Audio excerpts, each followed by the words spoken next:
Oops.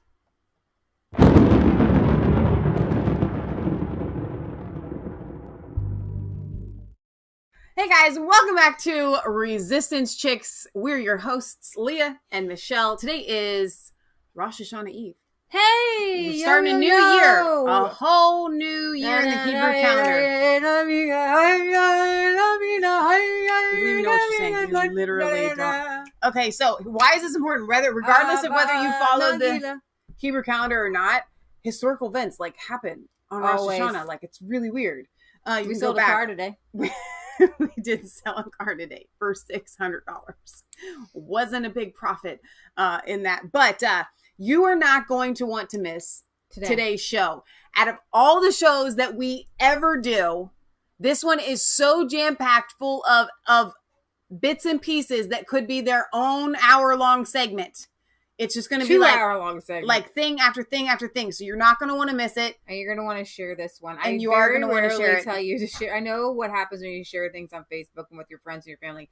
This is one of those videos that you're going to want to drop in all the inboxes of all your friends and family so that they can get up to date on where we are at in the world. Let's say you have a completely clueless friend. They say, oh, I never keep up with anything. And you're like, you know what? You need to keep up with everything. This one episode will get you everything you need to know. Exactly. Joe Rogan has been making some waves. He has offered to this is so great. To host a debate 4 hours long. He wants to do a 4-hour one between Uncle Joe and Donald Trump. Now Donald Trump retweeted out and said he's all for it. We have not yet heard from Joe Biden's camp. I'm gonna say they're gonna pass because he knows that Joe Biden can't stay awake for 4 hours. So much less debate. I want this to happen so bad. And someone, I don't know if it was Dan Bongino or somebody came out and said, you know what? Even if Biden refuses the debate, please, President Trump, go on Joe Rogan's show anyway. 4 hours. Sit there. Talk to him. I would love this. I would love this. The whole of America would love it. And you know what was so great about this? People listen to Joe Rogan across the aisle. Oh, yeah, because he's lefty. He has so many people. So if he's just like a normal guy. If he gets President Trump just to sit down and just talk about stuff, people are going to go like, oh, no. The mainstream media and the powers that be would never, they would lose their minds if that happened. If this was all right, so here's a clip where he's talking about Julian Assange, which we are all about free Assange and from the get-go. So I appreciate Joe making some waves here. In Assange. And I appreciate that my thing's going to be on here in a second.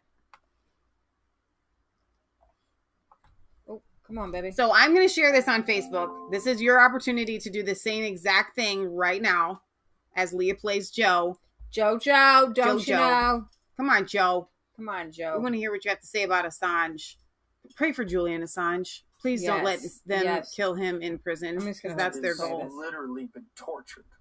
I mean, the guy was locked in that embassy for how many years with no exposure to daylight, just completely trapped. And we've seen videos of him skateboarding around the embassy. I mean, it looks like he's going crazy in there. And now he's in jail and on trial. The whole thing it's so disturbing because so weird. You know, when it boils down to what did he do that is illegal? What did he do that people disagree with? That people in the United States disagree with in terms of the citizens? Well, he exposed horrific crimes.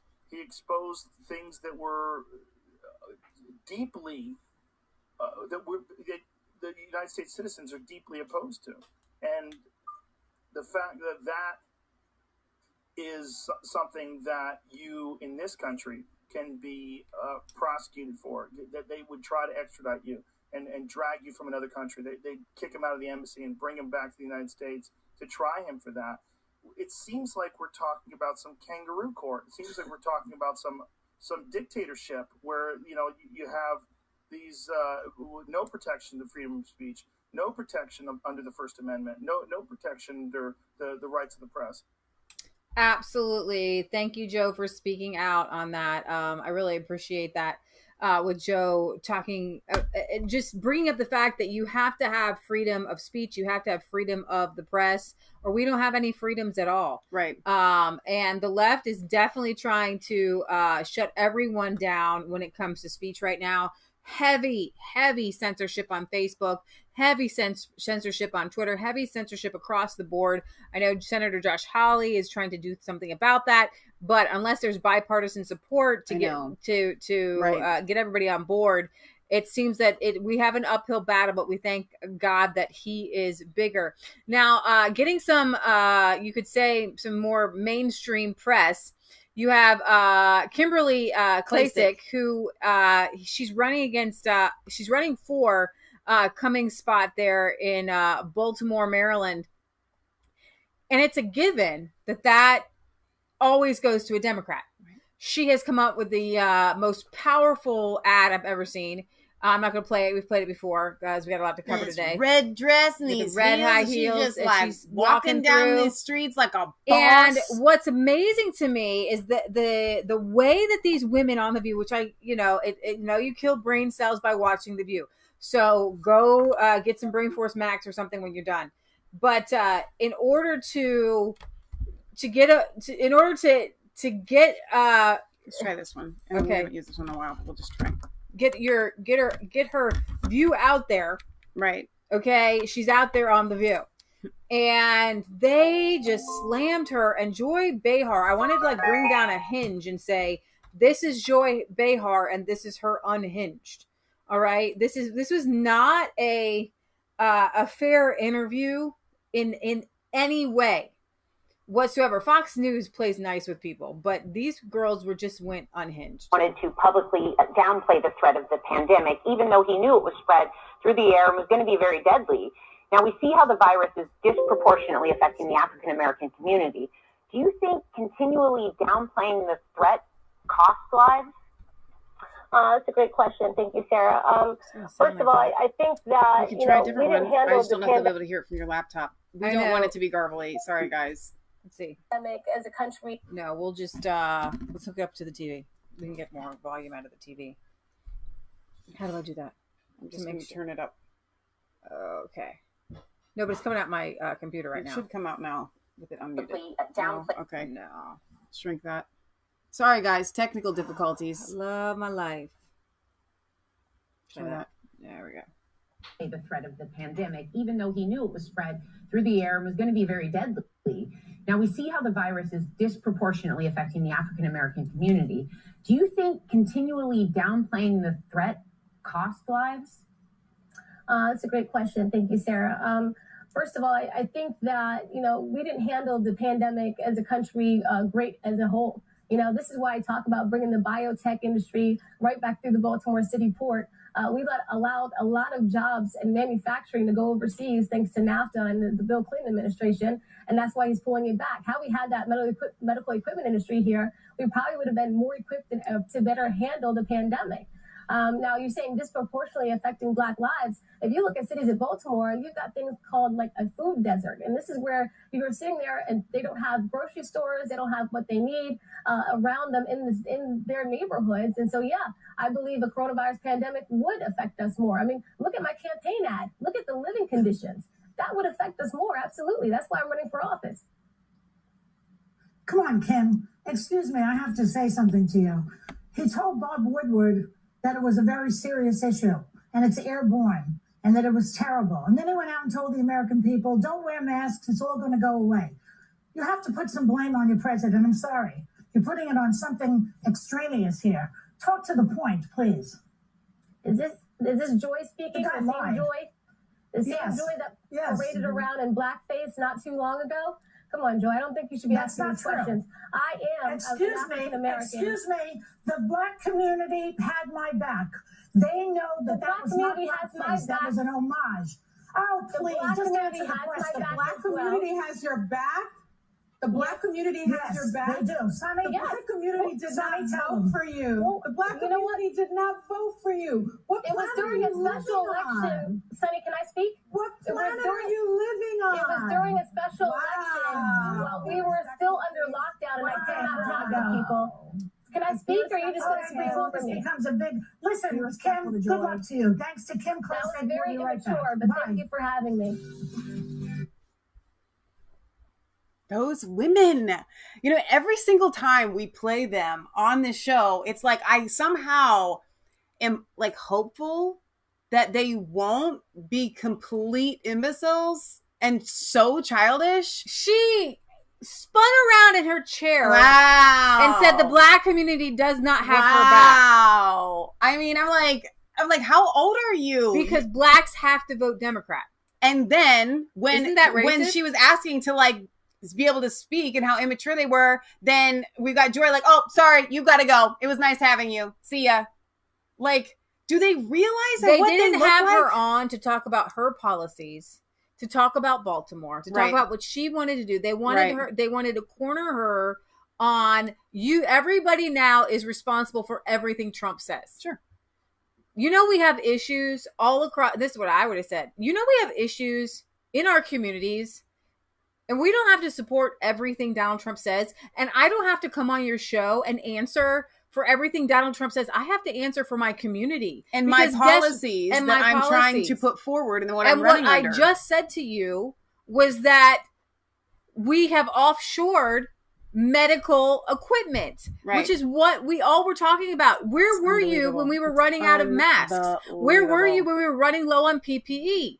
And as what she's running for in Baltimore, she says, I want to be a port again where we've got American-made things coming through our city, where we can be great again. Right. Okay. And so I support Donald Trump in that. I'm not going to sit here. I'm running for Baltimore. Right. Can we talk about Baltimore for 1 second? Or does it always have to be Trump for you nonstop? Because people need food. Right. Okay. That's an excellent response, Leah. So anyways, all right. Moving on from that, it is silly women. I'm proud of Kim. I think that what they try to do with her, they're completely backfired by anybody watching it. Yeah. By any sane person watching that show. By even insane people. They would go, well, that was really rude. Any sane person. Yeah, exactly. Any sane person would say that. All right. So we do something on our show. We call it a commercial break. We're having an early commercial break. These are little stories that actually pack a big punch, but they really don't tend to go with the whole narrative that we're talking about. But this one kind of does. Satchel Cole, a leader in the fight for racial equality in Indianapolis, lied about own race. Now, this is something that we are showing. I think we're showing pretty much on a weekly basis. If there is such a thing as white supremacy and Right. white privilege, Right. why are white women pretending to be black and getting a voice that they would not have had Exactly. if they were white? Yeah, exactly. That's such a Satchel good point. Cole, a highly visible community leader advocating for racial and social justice in Indiana, has apologized for misleading people about Cole's own race, saying, I have taken up spaces as a black person knowing I'm white. How does this happen? I don't understand. This literally proves systemic racism and white privilege are a myth when the privilege comes from being black. That's so true. It's so true. She got to be in spaces where her voice mattered more as a black person than it did as a white person. Yeah, amazing. How many more are there? Because your family has to out you. They have to know you were born white. And not Rachel Dosno. And then last week we had a professor. We got Sean King. People still like Sean King. He's a white kid. I don't understand. And the black community seems to be like oblivious to it. It just boggles my mind. And now you have to question every light-skinned black person? Are you really black? Wow. Are you really black? My gosh. Cole, who uses pronouns they, them, worked with Indy 10, Black Lives Matter, and Indy SURJ apologized and admitted to lying in a social media post. Cole, who was also active in the LGBTQ community, did not respond. She's probably not even gay. Friends, I need to take accountability for my actions and the harm that I have done. My deception and lies have hurt those I care most about. I have taken up space as a black person while knowing I'm white. Knowing I'm white. That's the way she said it. Like, knowing I'm white. You know what I mean? Not even like being white. Poor thing. Just like knowing I'm white. Right. I have used blackness when it was not mine to use. Isn't that like black privilege? It sounds exactly like a credit card. Like I stole the credit card, like cha-ching. It's called the black card for a reason. Right. You can play it. You can use it. She's using it. She admits to using it. Right. I have asked for support and energy as a black person. I have caused harm to the city friends that I work for. So dear, Cole posted. She probably feels real like relieved at least now. The apology is the. I'm loving a double eye. So this isn't the same lady that we showed last week? No, this is that another was a professor. one? Yeah. Wow. That was a professor. Yeah, the apology is the only a lot of these people out there. Public post on the page. Cole has at least one other Facebook page. Leaders of Indy 10 Black Lives Matter and Indy 10 Pride declined to comment. Cole's admission apology came a day after an expose about Cole's family and race was published. So she wasn't just like coming clean. She had to. You got caught with your hand in the cookie jar. Right. And then you ate the cookie and then apologized for it. Larson Anderson, this website's editor-in-chief that ousted her, blackindylive.com, said it was the culmination of long-standing questions he and others had about whether Cole was really black. Cole had based her racial identity on a claim that their father was black. Just say her. Born Jennifer Lynn Benton, her name was legally changed to Satchel Pagelin Cole in 2010 in the Hamilton County Court. Cole was a member of Indy 10 Black Lives Matter group and in 2017 became the spokesperson for the family of Aaron Bailey, who was shot and killed by the Indy Police Department. Cole had also been involved with Don't Sleep, a group that advocates for equity and justice in Indianapolis. Cole had acted as vice president as of Friday and was not listed as a member on the website. So that she's just a white woman. You know, before, like, she's the latest in a string of women. Before it was the thing, I've been saying my whole life, I've been telling people, I am white on the outside and black on the inside because I think that black people have more soul and rhythm. Okay. Mm-hmm. And I feel like I got it. And so I want to flaunt it. But now I can't say that because it's cultural appropriation. Actually, I can't touch what a lot of black people have as far as soul. And that's why I joke about it, because I envy it. But seriously, the fact that she has come out and claimed this, and are they attacking her? Are they telling her? Are they calling cultural appropriation? No, I mean, are they kind of quiet? They're quiet because she's quote unquote on their side and like one of them. And that's why, like, they can't say anything. You know why? Because then it proves the white supremacy myth, right? Because then they say they say that she stole something, that means she had something to steal. Yeah, I mean she had a place of privilege because she was black. It means that she had black privilege. Oh wow. Okay. All right. Craziness going on in the world of TikTok. Do you ever make one of those videos? TikTok. The hour is passing for the app. Commerce Department announces ban on TikTok, WeChat from U.S. app stores. You got 2 days, honey child. The Commerce Department announced Friday morning, this morning, it is restricting access to the video sharing app TikTok, and messaging app WeChat, which is totally Chinese, the Communist Party run. Beginning Sunday, September 20th, new downloads of the app will be blocked for the Chinese-owned apps in a move the Commerce Department says will protect users. The CCP, the Communist Chinese Party, whichever way you want to put those words together, has demonstrated the means and the motives to use these apps to threaten the national security, foreign policy, and the economy of the U.S., Commerce Secretary Wilbur Ross said in a statement. Today's announced prohibitions, when combined, protect users in the U.S. by eliminating access to these applications and significantly reducing their functionality. Ross said threats posed by the two apps are not identical, but they are similar, and that they both collect large amounts of user data, which the CCP then goes to use against you. and the United States and other governments in general, including information about network activity, location, and search histories. They're going to know where you're at, where you've been, where you're going. Each is an active participant in China's civil-military fusion and is subject to mandatory cooperation with the intelligence services of the CCP. Okay? CCP running this thing, baby. This combination, so as you're like doing your little, woo, change-o, right? Little videos, the CCP's that like. That was really good. That was, yeah. That was quality. So, yeah, I'm going to be like, woo! And here I am, the same. That's it. TikTok likes to switch. That's what they do. They like jump out as another person, whatever. This combination results in the use of WeChat and TikTok creating unacceptable risks to our national security.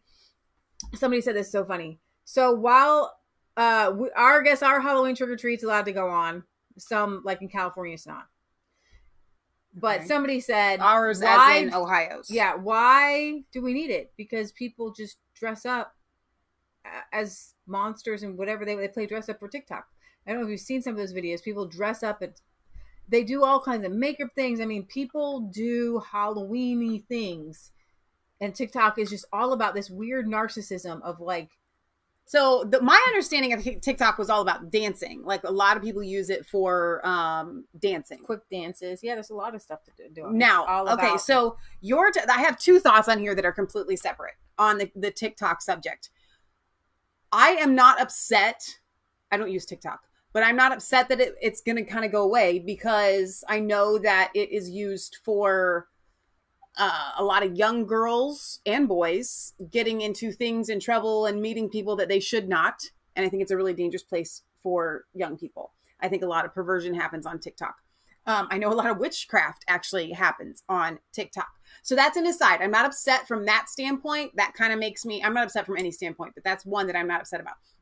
Number two, for anybody that is watching our show and you like TikTok and you're really angry about this because you're saying to yourself, we live in a capitalistic society and they are a company and they have a product that I like using and no one in my libertarian mindset should tell me what I can and cannot use and consume. Okay? That's fine. Go ahead and think that way. Except for the fact, if you don't notice, you're upset that you are going to be restricted from using an app that the Communist Party in China is using to access information and yada, yada. And so you're like, I'm an American. You can't restrict me from anything on the internet. I'm an American. Except the Chinese Communist Party that is behind this app restricts all of China, which is huge, from all American internet. Yeah. Well, worldwide internet. Any internet. Yeah. They can't get on American Facebook. They can't get on American Twitter. Well, they can't get on anything. Okay? They are literally internet landlocked. Yeah. They can't access anything. So you, as an American, I'm an American. I should be allowed to access that Chinese app run by a government that doesn't allow their millions and millions and millions and millions and millions of people to access anything around the world. They just keep them trapped. Right. So that mindset, it's just weird and wrong. Weird the and end. Wrong. Yeah, weird and wrong. I like that. All right. So this one was fun for me, watching AG Barr rip the national media as a collection of liars over the riot coverage. Most people actually are starting to wane their support of Black Lives Matter. And we're going to really delve into another reason, probably the biggest reason why you shouldn't support Black Lives Matter. But before we get to Bill Barr, whatever you call him, support. It's okay because Glenn Beck calls him Bob Barr. Bob Barr. Well, yeah. Well, you can kind of use Bob. So when you have William as your name, you have like 20 names. But when you go by Bill, then it should be Bill, not Bob. Richard, why is Richard called Dick? I just never could understand that. I don't get that either. Rich makes sense. Yeah. Not really Ard. Okay, so nobody uses the last half of their name as an abbreviation. I'm trying to think of anybody out there that has ever done that. It's a joke. Support for BLM. I'm gonna start calling you for you can call me L. Okay, support for BLM falls further. Americans see protests as riots, believe there is a war on police. So most people are waking up, but some people are still fast asleep on sleeping medication. A series of new polls reveals that the majority of Americans believe there is a war being waged against police officers, and because that's true. And the support for Black Lives Matter movement, Michelle did a whole video on it. Go check that out. I actually just premiered it on Facebook right before we went live. Support for the Black Lives Matter movement has dropped even further, with many more now seeing little distinction between the movement's protests and the violent riots. Polls from the Pew Research and Fox News reveal that support for BLM has dropped more than 10 points in just a few months. As racial justice protests have intensified following the shooting of Jacob Blake, public support for the Black Lives Matter movement has declined. The majority of U.S. adults, 55%, now express at least some support for the movement, down from 67% in June amid nationwide demonstrations sparked by the death of George Floyd. And the findings showed that the recent decline in support for Black Lives Matter movement is particularly notable among white and Hispanics. A correspondent for Fox News polls shows that more voters consider the unrest in the 3 U.S. cities stemming from Black Lives Matter demonstrations to be riots and not protests. The poll published Sunday found that 48% of likely voters surveyed described violence in New York, Portland, Kenosha, and Wisconsin to be riots, compared to 40% who saw them as protests. And then, whopping 80% of Republicans see them as riots. So what does Bill Barr think of these things? Billy. Wrapping up a 3-day tour in Chicago, Phoenix, Cleveland, Friday, Attorney General Bill Barr took on the media during an exclusive interview with Town Hall. He said they're basically a collection of liars. Most of the mainstream media, they're a collection of liars, and they know exactly what they're doing. A perfect example of that were the riots. Right on the street, it was clear as day what was going on, anyone observing it, reporters observing it. It could not have escaped their attention that this was orchestrated violence by a hardened group of street-fighting radicals, and they kept on excluding from their coverage all video of this and reporting otherwise, and they were doing that for partisan reasons, and they were lying to the American people. It wasn't until they were caught red-handed after essentially weeks of this lie that they even started feeling less timid. We have Nancy Pelosi finally coming out 3 weeks later. I'm not going to play Cryptic Nancy, Tales from the Crypt Nancy, coming up, finally telling people that protests should not turn into riots and violence. Well, okay, but I'm going to tell you, it's unfortunate for the left because they all were in on it. They were all told, go with it, tell everybody they're peaceful protests, because Kamala's in on it. They thought that they could shift America. They wanted to use the destabilization process. Okay. Yeah. They thought they could shift American views and Americans would see the chaos and blame Donald Trump. Then they have found that it is backfiring, and now they've come out with another line. Absolutely. But he's still not done here. He says, it wasn't until they were caught red-handed after essentially weeks of this lie that they even started to feel less timid. The press has dropped, in my view, and I'm talking about the national mainstream media, has dropped any pretense of professional objectivity, and our political actors, highly partisan, who try to shape what they're reporting to achieve a political purpose and support a political narrative that has nothing to do with truth. They're very mendacious about it. It's a very big word there. It's very destructive to our republic. It's very destructive to the democratic system to have that, especially being so monolithic. It's contributing to a lot of intensity and partisanship. For months, major news networks have portrayed riots across the country as peaceful protests. CNN ran a siren on of a reporter member saying, fiery but mostly peaceful. It's funny that you have had record numbers of police being injured during peaceful protests. You know, usually in protests, you have large numbers of injured rioters and a modest number of injured law enforcement. I'm talking about back in the 90s and the 60s, the 60s to the 90s. Nowadays, very few rioters get injured, and very few, in hundreds, even thousands of officers have been injured. But while most of what Barr classifies as national media has failed to report the facts on the ground until recent unrest, he credits a small number of journalists who have worked to find and publish the story. I think there are a handful of reporters in the mainstream media that still have journalistic integrity, and there are some, but the overwhelming majority don't have it anymore. He said the people who do cover the department do understand some of the issues, but on the other hand, some of them have essentially adopted the same method employs as what I refer to more generally as the national media. And that is they're not because, probably somewhat because of their own orientation, but also what their editors say. So they're just not really interested. So I wanted to point that out with Bill Barr kind of slamming the media there, and I appreciate that. But you think sometimes that you may have a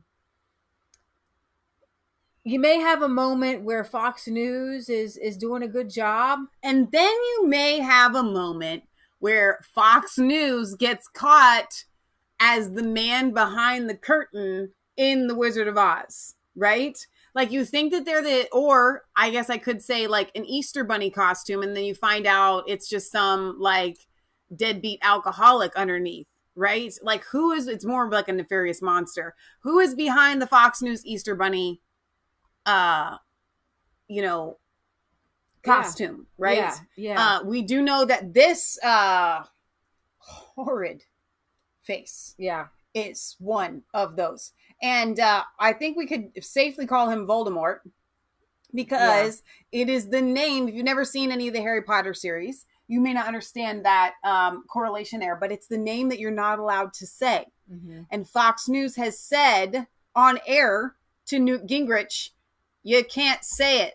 Don't say his name. We don't say his name. You can't say his name. And so Black Lives Matter is a group behind the riots, and it's $1 billion in destruction in cities across the country. It's an organization of trained, committed Marxists, their own words. We're going to hear some of those words later on, so stick with us. As Christina Layla reported back in June, the co-founder of Black Lives Matter, Patrisse Cullors, admitted in an interview last week that she is a trained Marxist with the goal of the movement is to the removal of Donald Trump. Patrisse Cullors also admitted the goal is to destroy freedom. And we know that, and I'm going to go ahead and let you hear that again. There's a lack of perhaps ideological direction in Black Lives Matter that would allow it to be. I think you could probably use this. If you get it to work, I can't get it to hook up. In comparison to Occupy Wall Street. Plug that into the headphone jack over there. Headphone jack doesn't work. Your own organization, as you all are headed to Cleveland to participate in this Black Lives movement conference. How do you respond to that particular critique? Again, a loving critique from an elder of the struggle that some others share. You'll have to go into the actual Bluetooth. No, it's not hooking up to that. About, in part because of the co-optation and the appropriation. Sorry, pause what he's saying and let's just get it fixed. Oh my goodness, I don't think it's going to work. Hang on, you got a great show. We can get the noise to work. I don't know why we're not. Noise. Yes, the noise. I don't think it's going to work right now. Go to the Bluetooth section. There you go. Now add Bluetooth device. Which one? Click add. Just click add. There's like two here. Well, if there's two, let's just add one. Let's just see if it recognizes one that's on. It should show a device that's available. I was looking for the GIF that shows George Soros where they literally, it's the Scooby-Doo crew that takes the mask off of George Soros's face. It's one of my favorite things. Like, okay, here's a good one. Let me show you this. This is great. Oh, we're in the way. Let me move us. Now, let's see who's really behind the Trump impeachment. And then you take Nancy Pelosi's mask off. And of course, underneath is George Soros. So we clearly can see that George Soros is the man behind all of the masks. He's behind. You could insert anyone else into that. But how do you respond to those kinds of? Did you connect it? Yeah, I think so. I think that the criticism is helpful. I also think that it might. I think of a lot of things. The first thing I think is that we actually do have an ideological frame. Myself and Alicia in particular are trained organizers. We are trained Marxists. We are super versed on sort of ideological theories. So remember that the interview there. Keep that in mind here. Keep that in mind. When I come down here, and I want to play the. So you weren't going to talk about the Newt Gingrich thing yet? I am. I thought this was it. No, you're going to talk about the witchcraft thing. No, wait, I did. I must have clicked on the wrong one. I clicked on the wrong. Well, we're going to stay on topic. Okay. I'm going to set this story up for you. All right. So Newt Gingrich was on Fox News. What is the name of that host that he was on with? I've got her picture in the thumbnail here. I cannot remember her name. No, I had it. I know her all the time. It's fine. You'll find it. I'm setting up this story here. Newt Gingrich is on there, and he literally goes to say George Soros's name. He says it, and then he's told, let's not bring George Soros into this. Her name is Harris Faulkner. Thank you. She has addressed this awkward moment, this 14 seconds of silence. This Fox News panel actually goes silent. When actually, and it's not a bad thing that we played that clip so you get an idea of they're trained Marxists. They are going into these particular cities that are run by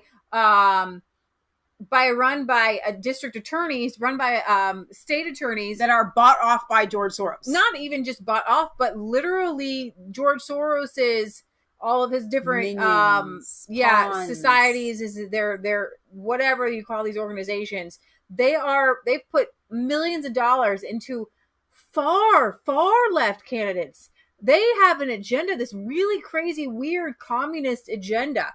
So Newt Gingrich calls it out, and it's pro-criminal and overwhelmingly elected with George Soros's money, and they're a major cause of the violence we're seeing because they keep putting the violent criminals back on the street.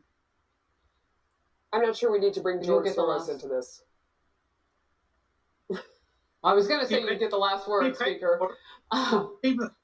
He paid for it. I mean, why can't we discuss the fact that millions of dollars he spent? I agree with Melissa. George Soros doesn't need to be a part of this conversation. Okay. So it's verboten. All right. So it wasn't her fault. It was these two other chicks in the background. Okay, we're going to move on. Pro-criminal and overwhelmingly the most awkward little television clip here that we've seen, and it's what just she so literally weird. said is she's like, no, he's not. No, he doesn't. And I'm not sure that, I don't think we need to bring George Soros into this. And then Harris repeats that. No, it's not her. She Harris doesn't actually say isn't saying anything. It's these two chicks in the background. I was just listening to the clip. It's hard with these stupid Zoom. Can we just get people back in studios? We're in studio. Okay. Yeah. It's hard to tell who's speaking. Yeah, so he says, look, the number one problem in most of all these cities is George Soros elected left-wing anti-police and pro-criminal district attorneys who refuse to keep people locked up, says Gingrich, adding, just yesterday they put somebody back on the streets who's wanted for 2 different murders in New York City. You can't solve this problem. And both Kamala Harris and Joe Biden have talked very proudly about what they call progressive district attorneys. Progressive district attorneys are anti-police, pro-criminal, overwhelmingly elected with George Soros's money, he added. And they're a major cause of the violence we're seeing because they keep putting violent criminals back onto the streets. Gingrich was shut down after commenter Melissa Francis, the Little House on the Prairie chick, interjected, I'm not sure we need to bring George Soros into this. He paid for it, adding, I mean, we can't even, why can't we discuss the fact that millions of dollars? And then Maria Harf, the chick with the glasses, no, he didn't. Another, adding, I agree with Melissa. George Soros doesn't need to be part of this conversation. Okay, so it's verboten, Newt Gingrich replied. Awkward silence, we just saw. I don't want to play it again because I hate awkward silence. On Thursday, host Harris Faulkner was really just kind of stuck in the middle. She said, she comes back and says, so we had a little incident on the show yesterday that was not smooth. And while I was leading that segment, we had interruptions and I sat silently while all of that played out. Also not ideal. Okay. she should have jumped in and said, no, let Newt finish. Our guest, the former House Speaker, Newt Gingrich, who is beloved and needed to be allowed to speak with openness and respect that this show is all about, was interrupted. Good for Faulkner Harris. continued, we debate with fire here? Yes, but we must also give each other the space to express ourselves. As the only original member of this 6-year-old amazing daytime ride known as Outnumbered, I especially want to rock and roll with every voice and perspective on the table. Faulkner ended with, and I quote, and I have goosebumps, I don't know why, we don't censor on this show. So the fact that she apologized, the fact that she is speaking out is very intense here. I'm not exactly sure why. So we had a little incident on the show yesterday that was not smooth. And while I was leading that segment, we had interruptions, and I sat silently while all of that played out. Also not ideal.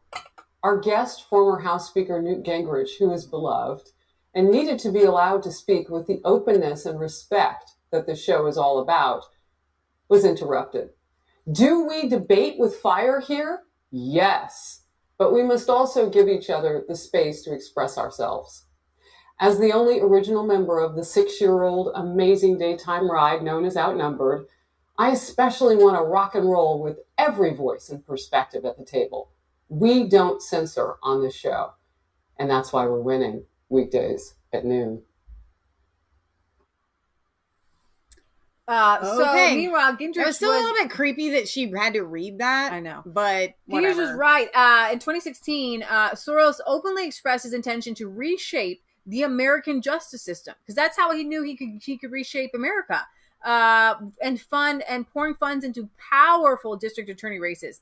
As Dura Hedge noted, so far Soros has funneled $3 million into 7 local DA races over the past year, but his support is expected to intensify over the next few years thanks to longer-term planning and candidate recruitment. I mean, this guy is an ideological, he is a war horse. He has plans beyond himself, okay, if you know what I mean. In general, Soros looks to fund progressive DAs running on platforms to reduce racial disparity in sentencing and support prison diversion programs for drug offenders instead of trials that can result in jail time. And people around the internet, Jack Posobiec was like, what did I just watch? One user said, this is one of the weirdest exchanges I've seen on TV. Melissa Francis needs to feel like an idiot because she just accused Newt Gingrich of being a liar and she was wrong. I know. Oh, and she was wrong. Exactly. It's one thing to tell someone you're lying or you're mistaken, and then you're right about it. It's a far different thing to do that on air, like a impulse reaction, and then to be found incorrect. It's embarrassing. Yeah, and here's the thing. Tong Fitton's partner from Jiu-Jitsu Watch, he mentioned George Soros, and he was kicked off of Fox News. We have... but Tucker mentions George Soros all the time, and so does Hannity. So it's almost like daytime Fox is owned by a certain group, and then nighttime Fox is allowed to say stuff. Well, I know Sean Hannity's 2 lawyers that he always has on, they're not allowed on because they mentioned George Soros too much. Is that a fact? Yeah, that's what they said. They tweeted it out. Okay. It's pretty crazy. But speaking of, just to give you an idea of the DAs that George Soros has backed, Dallas County District Attorney John Creuzot, who campaigned on the promise that he would not prosecute a host of criminals and crimes, including thefts. Really running in the UK? Admitted his campaign was largely funded through George Soros or his group. He has been dismissive of crime and police that Texas Governor Greg Abbott has had to send the Texas State Patrol to police large swaths of Dallas. Soros gave $333,000 to the Safety and Justice PAC in 2016 to support the then Cook County District Attorney Kim Foxx in Illinois, who is currently presiding over the terrible violence and mayhem in Chicago, where murders there are twice what they were, and she was the one who helped out Jesse Smollett. Mm-hmm. Okay, I remember that. George Soros and his organization spent $1.7 million to get a Philadelphia District Attorney Larry Krasner elected in 2018. Before being elected, Krasner earned a name for himself, like $1,000 the Philadelphia Police Department 75 times. Since he took office, dozens of experienced prosecutors have either been fired or resigned. Criminal prosecutions have plummeted and crime has risen. Philly now has the second highest murder rate among the large cities in the country. Former Hugo Chavez advisor and current San Francisco District Attorney Chesa Boudin, advisor to Hugo Chavez, was also funded by George Soros and his groups. Boudin has called prison an act of violence and has refused to prosecute a slew of illegal acts. Okay, so I have a legit question right here in the middle. All right. So George Soros lives in... Where does he outside live? Why of Manhattan? Is he outside of Manhattan? Is his money going... Is he an American citizen? I do not know this. I don't know the answer to that question either. I don't know how he would get citizenship other than buying it. Okay. Our neighbor just got one. He was born here when he was 5. He's in his 60s. He just finally became an American citizen from the UK. But my question is, why is it okay for him to fund all of these campaigns? You know what I mean? And no one calls it out like you're literally trying to use your money to shape the world. He has been kicked out of countries for doing this. In Hungary. Yeah, he's native Hungary, so he's got to be an American citizen, I guess. Okay, 412 says he is a U.S. citizen. How did he get citizenship? That's what I want to know. Who does George Soros work for? Gonzalez wants to know. The devil. The devil? Yeah. He's part of a larger group, though. Yeah. I just want to know, like, when you ask the question, where does all of George Soros's money come from? Well, he earned it by preying on people in the stock market. Yeah, that too. But these groups, a lot of them that are in order to get into them, what we were listening to the other day, they were talking about, like, just to get into the group, it's a yearly $200,000 fee, and then you have to anytime they want to make a change like this, you're required to donate your fair share and all that. You know. Yeah, this was an interesting story here. Michelle pointed out that in California, a California family lost, I believe, I don't know if they lost their home to a fire. They were not allowed on their own property, but Kamala Harris and Gavin Newsom trespassed on their property for a photo op. Look at her. This is a photo op, right? And the California family has accused Gavin Newsom and Senator Kamala Harris of trespassing on their property for a photo opportunity after wildfires ravaged their home. Fox News 29 reported the California lawmakers visited Fresno County Tuesday to survey the damage of the flames engulfing much of the West Coast and received a briefing from the Cal Fire and U.S. Forest Service officials. The two reportedly stopped at Pine Ridge Elementary in Auburn, then walked across the street to this family's residence. Kamala Harris tweeting this out. Trampus Patton, who identified himself in Facebook post as the son of the homeowners, said he was really frustrated that these two politicians used my parents' loss for a photo opportunity to push their political it's so agenda. Bad. It couldn't be any worse. Political party wouldn't have made a difference in this moment. Decent human beings that have character and class wouldn't air someone else's misfortune on national television. Think about this when you go to the polls in a few weeks to vote. Look at this picture closely. Imagine it is what is left of your hard work, your hopes, your dreams, place of sanctuary. Do you want this kind of leadership using you and your loss for gain? Ooh, I have this really great thing. Come look at this. Look at this. This would be a really great picture, right? Patton added that his parents had not yet been allowed to return to their property to survey the damage. I guess those property taxes my parents pay allow politicians to do this. Private property doesn't exist in California anymore. In a tweet on Tuesday, Newsom took the photo opportunity to blame the so-called climate change for devastating fires. So he says climate change is real with this, and they put a filter on it. You can see the filter to make it look cooler, and the truck's right there and get the perfect angle, right? Mm-hmm.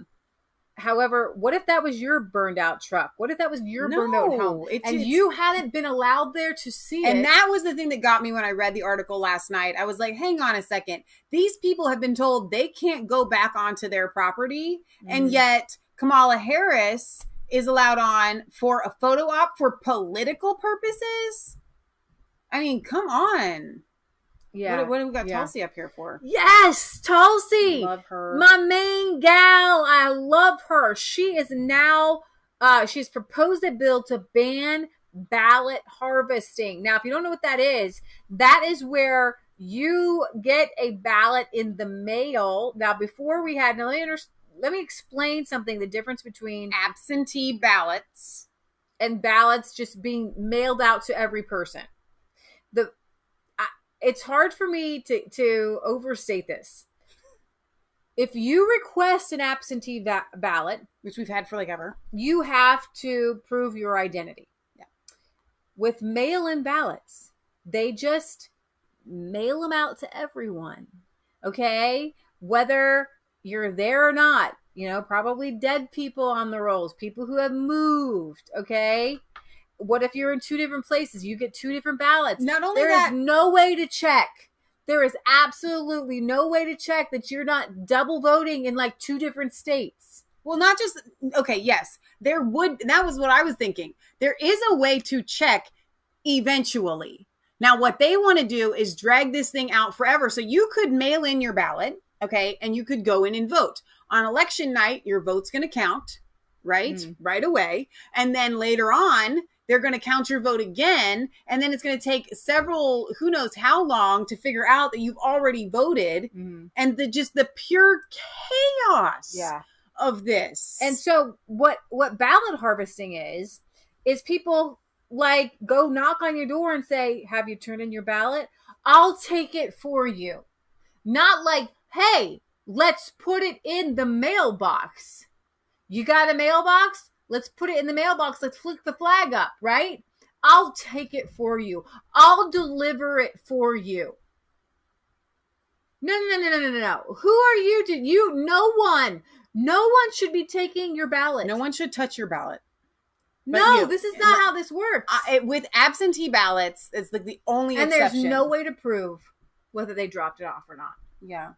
It's unbelievable. Strangers. But I want to tell you guys something, though. Here's the deal. There are so many things that are wrong with all of this, and you can finish Tulsi's story, but like even the drop boxes for early voting, they're so rife with the potential for fraud. It's not even funny.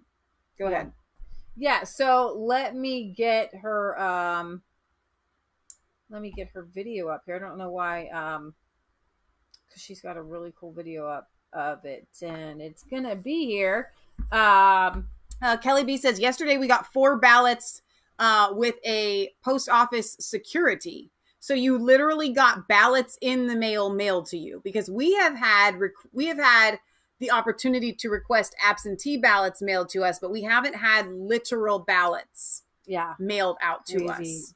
There are lots of states that are just mailing out ballots like crazy. Gosh. It should be illegal. Oh my gosh. Banning ballot harvesting is not a partisan issue, she says here. Just thank you, Tulsi. Hey, everybody. Looking good, girl. We're getting closer and closer to Election Day now, and it is critical to remember that the strength of our democracy lies in the integrity of our elections. That every one of us has to have faith that our vote will count.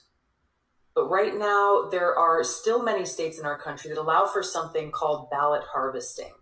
This is a system that allows for third parties to collect and deliver ballots for other people, potentially large numbers of people. Unfortunately, ballot harvesting has allowed for fraud and abuse to occur by those who could tamper with or discard ballots to try to sway an election for or against a certain candidate or party. Now, our vote is our voice. So whether in the midst of a pandemic, as we are now, where mail-in voting is likely to drastically increase, or even in a normal election, no one should get in between a voter and the ballot box. Now, while some states have prohibited vote harvesting or ballot harvesting, many have not, which again allows for abuse from third parties collecting and mishandling ballots. This is something that we've actually seen happen in recent elections. Now, to protect the integrity of our vote in our elections, I've introduced legislation called the Election Fraud Prevention Act with my friend, Representative Rodney Davis. Our bipartisan bill protects the chain of custody for every one of our ballots by prohibiting funding from going to states that allow this practice of ballot harvesting to occur. This bill will actually encourage states to stop this practice that's ripe for fraud and that poses a serious threat to the integrity of our elections. We urge our leaders in Congress to take up this legislation quickly to support and ensure the integrity of our elections. Thank you, Tulsi. Here's the thing. What I find so fascinating about all of this is it's always the left that want the way of voting that allows for fraud. Mm-hmm. And it's the right that wants the way of voting that puts an end to that. Yeah. Whether it's asking for your ID or something. It's always the left that literally just wants like as many people to vote as many times as they want, whether they are dead or alive or, you know, like it's insanity. Oh, it is insanity. I'm waiting for the sign to come out where they say dead votes matter. That's so true. Like, so you should be, here's what I think. I want to be able to, this election, and I might do it. I want to start this campaign. My grandma, and I've got 2 of them that have passed away, I know how they would have voted in this election. Sure. I want to be able to take a ballot and vote for them the way that they would have voted. Sure. And I want to be allowed to do that. And I don't want anybody to come and tell me that my dead grandma's vote doesn't matter this year, even though she's not alive. Okay, She's don't come at me and tell me that my grandmammy's vote doesn't matter. Okay, because it matters. And that's what the left says.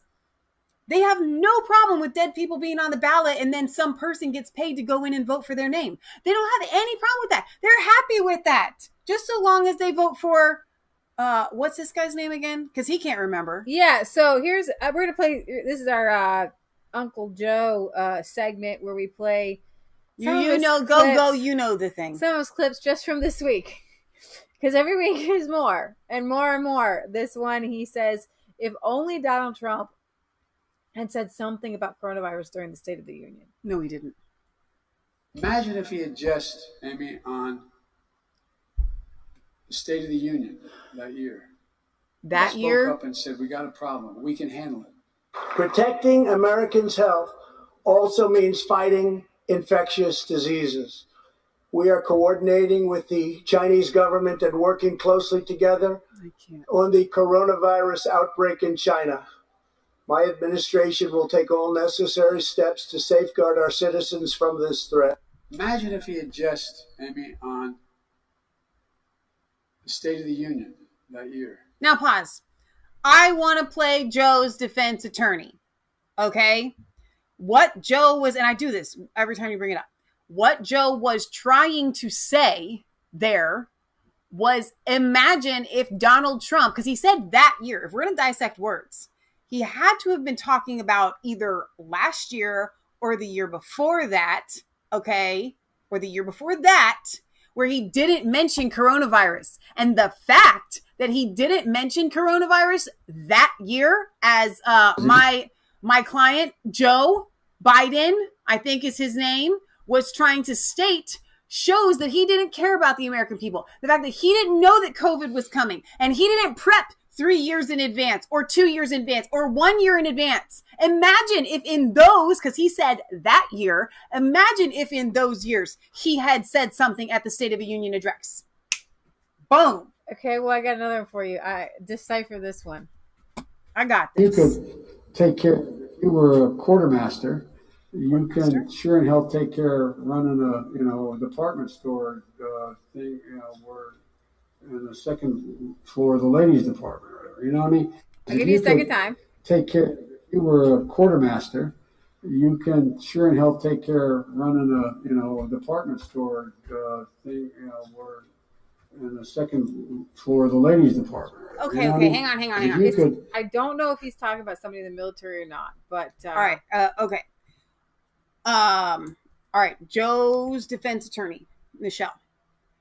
Definition of quartermaster: a military officer responsible for providing quarters, rations, clothing, and other supplies. So imagine if you were a military officer and you were responsible for going to the second floor of the ladies department, which is usually where the intimates department is, and you needed to supply that clothing in the second floor of the ladies department. Imagine that. And I and my client, Joe something, is trying to say that all quartermaster lives matter. Okay, whatever. What was the context? I don't know. What was he talking about around that? I don't know. I don't know. But why is Joe talking about the second floor of the ladies department? Why is he talking about being a quartermaster? When was the last time you heard somebody use that word? Psychologists in our schools. We learn drug abuse doesn't cause mental illness. Mental stress and mental illness cause drug abuse. We've learned so much that we could change so much. And that's why we have to make sure that the super wealthy start paying their fair share. So we can do the things we have to do to make life better for hard-working middle-class folks. One more time. You referenced something. And psychologists in our schools. We learn drug abuse doesn't cause mental illness. Mental stress and mental illness cause drug abuse. We've learned so much that we could change so much. And that's why we have to make sure that the super wealthy start paying their fair share. So we can do the things we have to do to make life better for hard-working middle-class folks. So this, I'm going to explain it. He's saying we have to raise the taxes on the rich. Right. Because we need to have therapists and counselors in the schools to help with kids who have mental illnesses so that they don't go to drugs, because we know for a fact that drug abuse doesn't cause mental illness. Although that, I would just like to play the little commercial from the 80s when I grew up. This is your brain. This is your brain on drugs. And yes, it is factually inaccurate to say that drugs do not cause mental illness. I have worked with drug addicts. When they are on drugs, they are mentally unstable, and when they come off of them, they start drugs when they're perfectly sound-minded people. Okay, and to say that all drug addicts are mentally unstable is actually kind of mentally unstable without the drugs. Right. That's kind of throwing, drug addicts under the bus. But he says we can solve these problems. If we have more counselors in schools, we can help you if you have mental issues. How are they going to identify that? To keep you from doing drugs, but because partying and doing drugs are not just a part of everyday college and teenager life. But the fact that he can't get that out, he can't even say it, is disturbing. His mind doesn't like. Well, I wanted to say, are you on drugs? Are you mentally unstable? Because you're not sane here. And I honestly, the way he puts out the sentences, because they're so incoherent, it goes in one ear and out the other. Because if he had said what I just said, everyone would say that's not true. Drugs do cause mental problems, and a mental illness can be something where your brain cells have deteriorated. Just like if you have an illness inside, a physical illness, your brain can have an illness. But I want to commend Joe for something. If you, no matter what you say in this world, and especially as a politician, if you can say it with conviction, okay? Oh, sure. Because the buck started marching uphill, and then the lion came, and a butterfly went around everything, and poof, a refrigerator popped up. And now we have to raise taxes on the rich so that we can do the thing that we want to do to protect the caterpillar and the ants. And if we don't do that, and if you don't vote for me, then you ain't black. And as long as you say it that way, then people will believe you. Whatever you got to say, Joe, you feel it inside. And that's a fact. He does have that. And he's got that. Down in spades. Yes, he doesn't. It's just like they just tell him, hey, Joe, doesn't matter what you say. Do it in the Joe voice. All right, Corn Pop. Corn Pop. And when they were rubbing my legs and watching my curly hair rise. Yeah. That's right. And I told him I took him back to and he had a chain going round. And I was a lifeguard. Everybody loves me. Come on, man. Come on, man. You know the thing. Go, you know the thing. And if you don't go, then you don't know the thing. All right, so remember the Trump supporter who was killed inside of Portland? Well, this lady says no big deal. I don't think I've heard of another Trump supporter being shot. So the what? He got shot. Is he alive? I believe he died. Oh, tough luck. Don't be a Trump supporter in Portland. Tough luck. Don't be a Trump supporter in Portland. There is your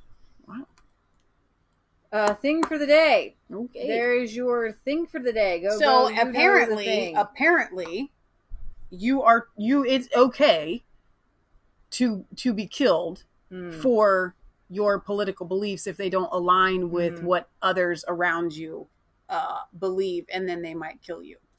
So I'm pretty sure you guys are aware of what happened, so I don't want to cover too much of this because it's highly disturbing. I posted a bunch of this on Facebook this week, but if you are not aware, and some of you may not, because I get messages daily from people who say I only get my news from you. Okay, so if you only people tell us that all the time, and I'm like, man, there's stuff that's big that we don't cover because we figure everybody knows. Yeah, so if you don't know this, last Saturday night, 2 deputies were rushed to a hospital after an attempt of an apparent assassination. Witnesses later say that far-left activists who shouted outside of that they hoped the deputies would die attempted to storm the emergency room where the deputies were taken. So you had a 31-year-old woman, female deputy, in with a 6-year-old son. With a 6-year-old son and a brand new, right out of police training, police academy, 24-year-old rookie, sitting in a police car, more goosebumps, and a black man comes up execution style. They're sitting in the car. So they're sitting like this. Okay, so this is how they get, because I want to let you know where they were shot. She was shot in the jaw and he was shot in the forehead. And when you hear that, you think, well, if somebody's shot in the forehead, there's no way they're going to live. The shots were this way. Mm-hmm. Okay, but they were both in critical condition. Yes. She calls 911 with her jaw hanging off. And they played the clip on Fox News, and I wish that they hadn't, but I'm glad that they did, of her trying to give the code for officer having been shot. I think it's like 998. I think it was 998. And she can't quite get it out, but how brave she was and she to make actually that phone went call. to help her friend, the deputy. The rookie, the partner. Yeah. So what makes this even worse, because we have one person at fault. Oh, go ahead with the execution part. Yeah, so what makes this even worse is the fact that not only did people film outside, while it had happened, film the shooting while it's happening. We have film of the shooting. We're filming after the shooting, and you hear people laughing. You hear people saying, "I hope they die."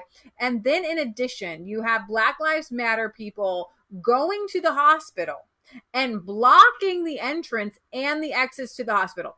At that point, I really did think that all support for Black Lives Matter would be over. Yeah. But no, it's not over. They're still hanging on. You know why? Because the mainstream media is not covering that this has happened. Yeah, so I will say this right off the bat. Because I believe that God is more powerful and that the power of prayer is more powerful, that God literally went into that. I feel goosebumps again. So I believe this is a confirmation. God was in that hospital. He was with the doctors and the nurses, and God saved their lives. They are alive. Yeah. They are alive today. But you could hear them yelling, "I hope they die." And I want to deliver the message to the family of the I'm not going to say it all, but I'm not going to play it all because I don't want to play the F-bomb if I can help it. But you could hear, "I want to deliver a message to the family of the pigs." I'll let you hear that. See. And I want to deliver the message to the family of the pigs. I hope they effing die. And he says that to the police officers outside of the hospital. One witness that was interviewed by a local ABC affiliate said that the alleged Black Lives Matter activists were saying death to the police. I'm going to play this one. Protesters were chanting. What were they saying? Well, they were saying death to the police, kill the police, and these are sheriffs. But the message is still the same. And they were using all type of curse words and derogatory terms about the police, just provoking our police officers. They're unacceptable behavior, because the hospital should be a sanctuary where we should leave hospitals. Oh, you are, Father, but thank you. Tensions are on high since the 2 deputies are inside. Did you see the deputies make swift action? I mean, you said the protesters tried to get inside the emergency room, correct? They did. Yes, they did. And what were they going to do? Actions taken by security and also. What were they going to do? The Black Lives Matter people wanted to go into the hospital, and make sure that they died? Probably. Yeah. I mean, this is a violent. Was anyone arrested? I do not know. And speaking of which, Mike Whitney, excellent comment here. Even enemies in war are kinder to each other. Yeah.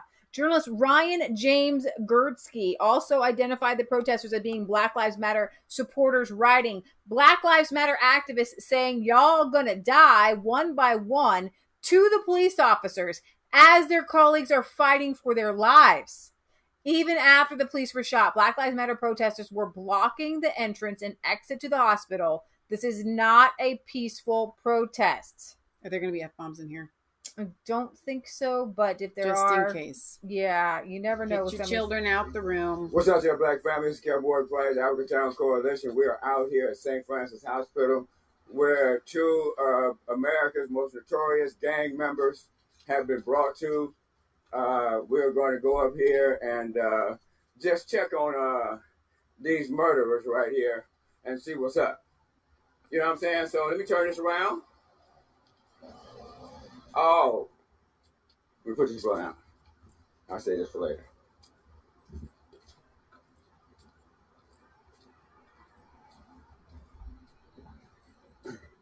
Unfurl those flags. Get those flags open. Notice how he calls them Americans. What's up, y'all? We're down here at the St. Francis Hospital. We're down here. Excuse me? No, we're going to visit someone. No, you're not. We can't go visit nobody? You can once we confirm who it is, but there's no visitation allowed anyway, so you got to go. All right, y'all. You see what's happening right here, right? They got these pigs out here. They are Black woman right there telling called us her that pig. we cannot come in here and see these individuals who's been shot down at the motherfucking train station. You know what I'm saying? And so, what? There's no visitation allowed, sir. Okay. This is a public hospital right here. It's a private hospital. And you telling us that we cannot come in hospital, sir. It's a private hospital, sir. Public. No, it's not. It's not public. It's private. She's brave. You need to go. You need to go, sir. Hey, so this, look, y'all, let me tell you something. Don't push on me. I can walk.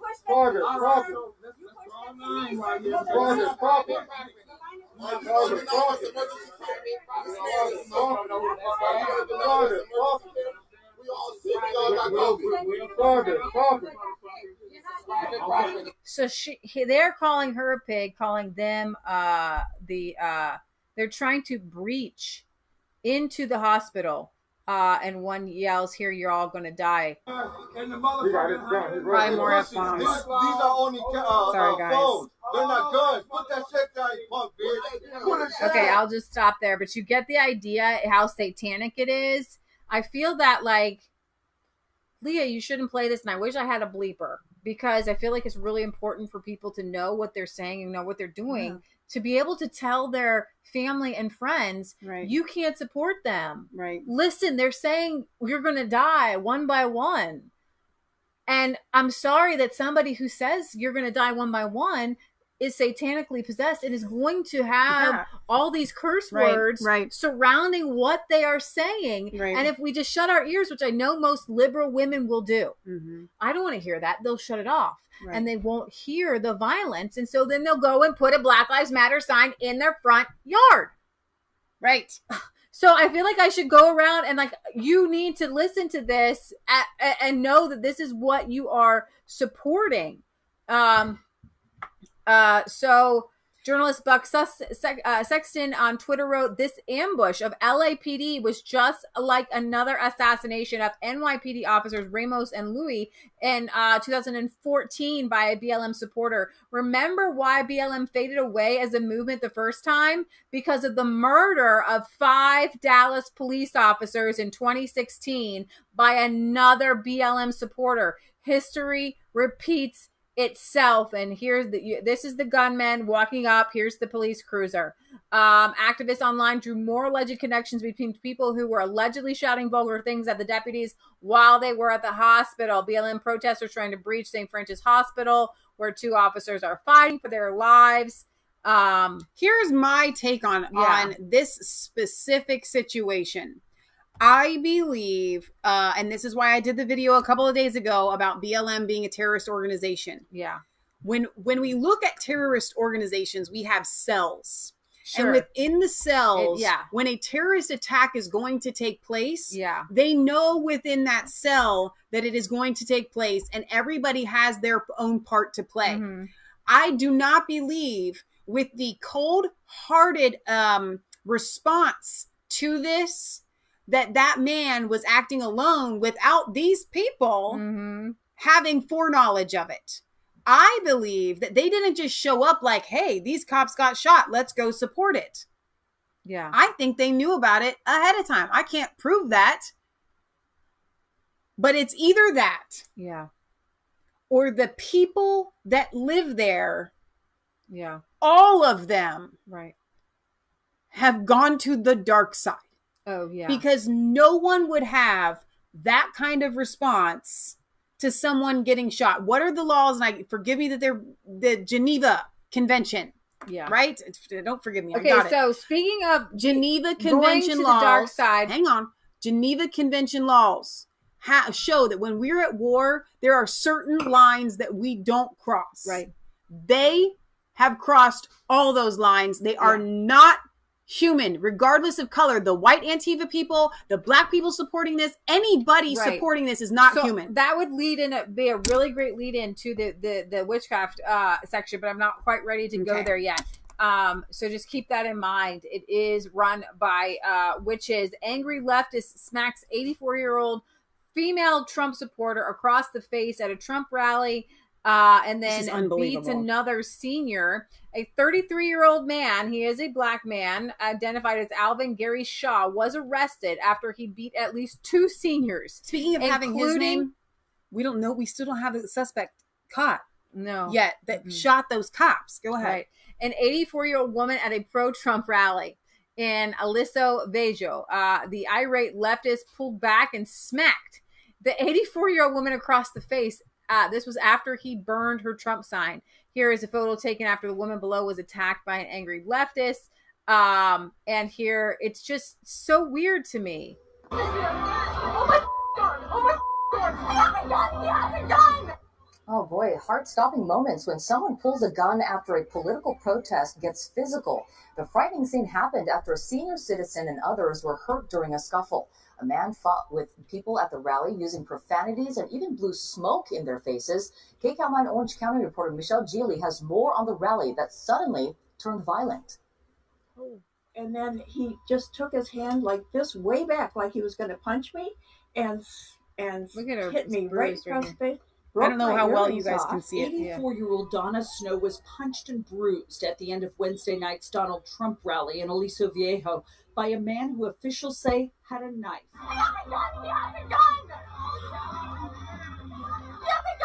A retired police officer got involved and pulled his gun as the suspect tried to run, according to Orange County Sheriff's deputies. He just wouldn't leave me alone. And so then he's coming up, and he took his cigar, whatever it was, filled with marijuana or whatever, he put it on my brand new Trump sign. Well, my Trump sign! Away Trump signs, okay, in California. So that made me a little upset. And I said, what are you doing? You can't do that. After the blow to the face, Donna Snow managed to keep her balance, but another rallier was knocked to the ground on Pacific Park Drive by the same suspect, deputies say, as she tried to help the others. A third victim in her 70s was taken away by an ambulance with a neck injury. The violence was allegedly caused by 33-year-old Alvin Gary Shaw, who officials say came armed and was fighting with Trump supporters. Very serious. This could have been a very serious incident. In this case, this was just two groups that disagree. While we support people, one guy in there. And they're using their First Amendment rights to put out their message, we prefer that remain peaceful. A small folding knife was found in the bushes by deputies. Shaw was arrested for elder abuse, assault with a deadly weapon, and assault and battery. In Aliso Viejo, Michelle Geely, KCAL 9 News. So weird to me that you would just randomly go up and smack an 84-year-old. Okay, but here's the deal with that. Like, what is this? We have seen in the past, regardless of whether we're talking about the religion that shall not be named or just crazy people in general, they have no problem going after the weaker than them. You know what I mean? I know.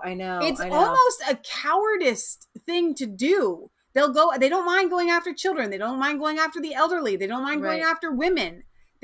But them going after a mano-y-mano man thing, they're all cowards. So then we have this angry leftist, this woman who tells a veteran who has a Make America Great Again face mask that he should have died in Afghanistan. Oh, did you hear it? Telling me I should die over in Afghanistan? Hell yeah, baby. Once again, the small personal items. Say it again. Go ahead, say it again. Good. I got you. This is outrageous. He just told me I should die. I should have died in Afghanistan.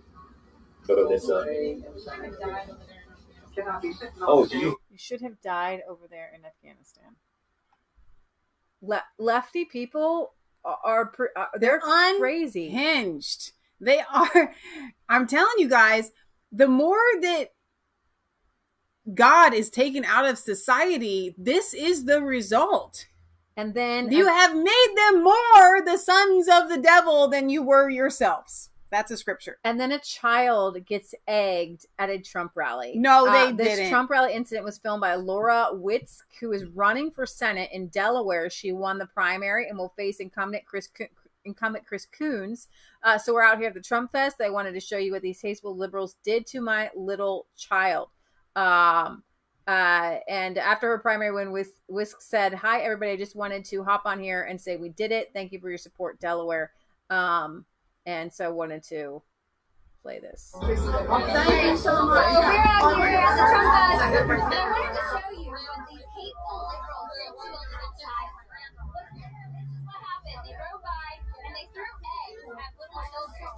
And they have waiting on the police to get here, but look, they're all in her hair. And she was just standing there. So I wonder if these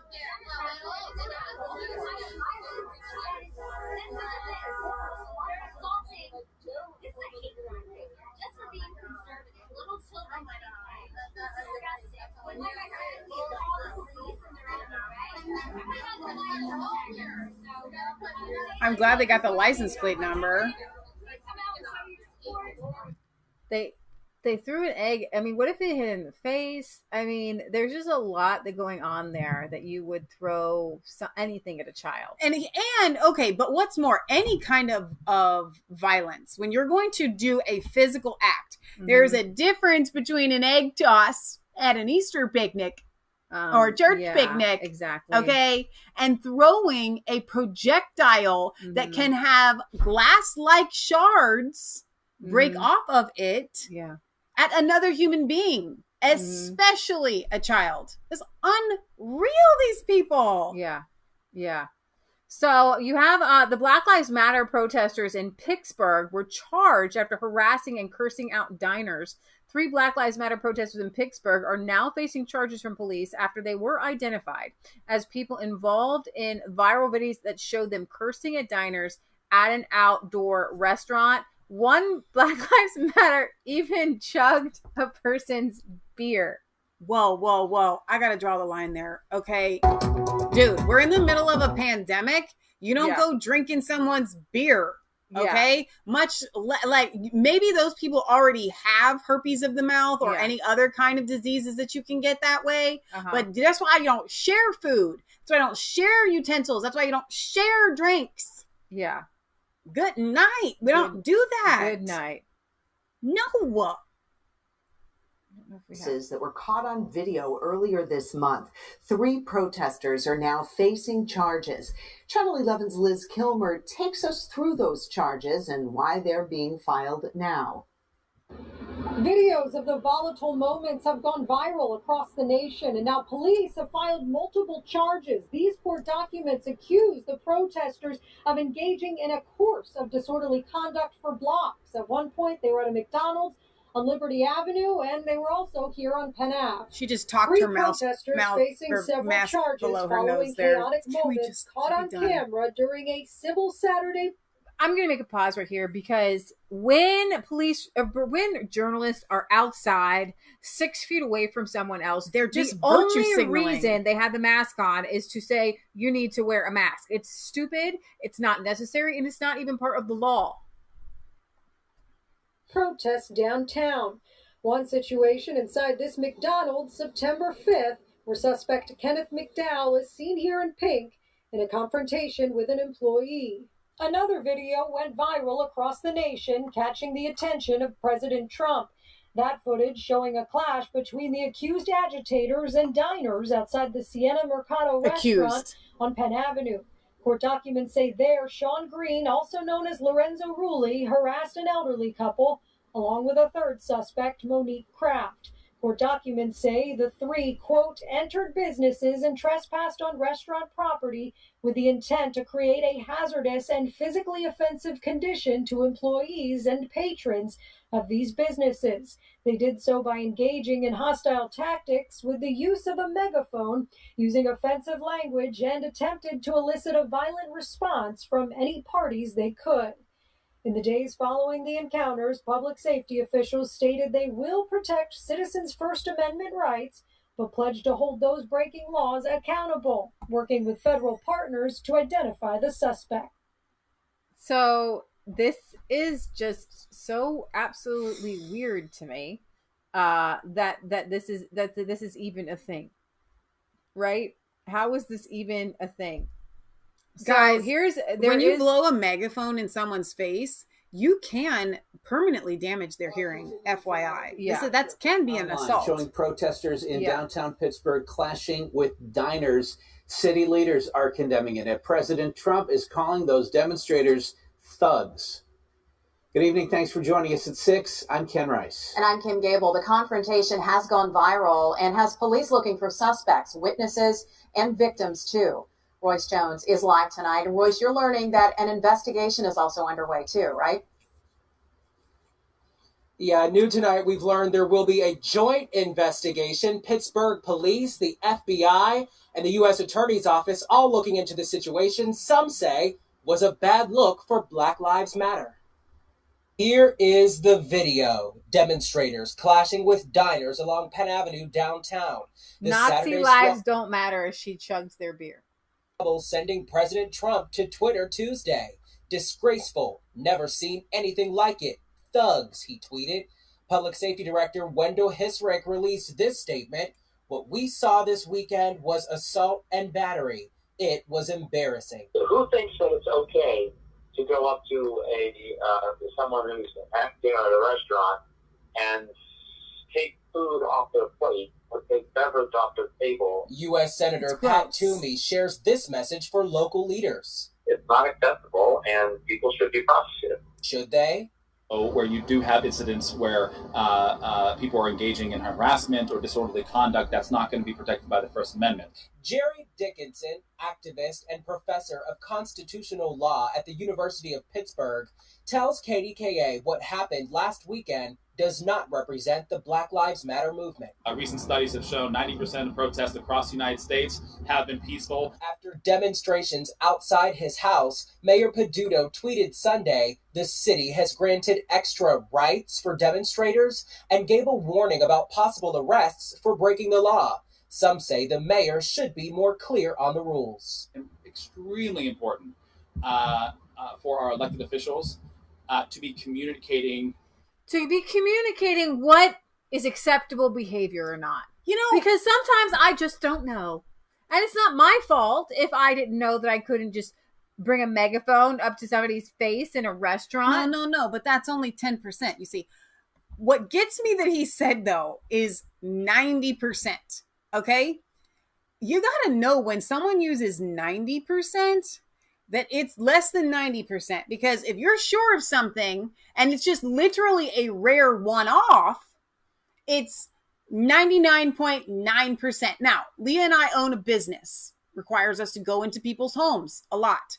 What if we told our clients that 90% of the time we showed up? 90% of the time we'll remember to lock your door. 90% of the time, we do what we say we're going to do. We would never get hired because 10% is huge. But now, if I told them that out of 10 years, okay, we've probably forgotten to do, and we're talking thousands and thousands of pet visits that we've done over the years. We've probably forgotten 3 pet visits. Or not forgotten, but missed them with miscommunications and stuff like that. I think it's 2, but I'm trying to be fair. It's 2. Here. It's 2 visits, right? No, because with Gracie and Stella, there were a couple of times there. And then there was another one with the cats. But anyway, all right, there have probably been, again, a handful of times that we've forgotten to lock the door. Those odds, it happens, right? But if I go to tell my clients 90% of the time I'll lock your door, I'll remember.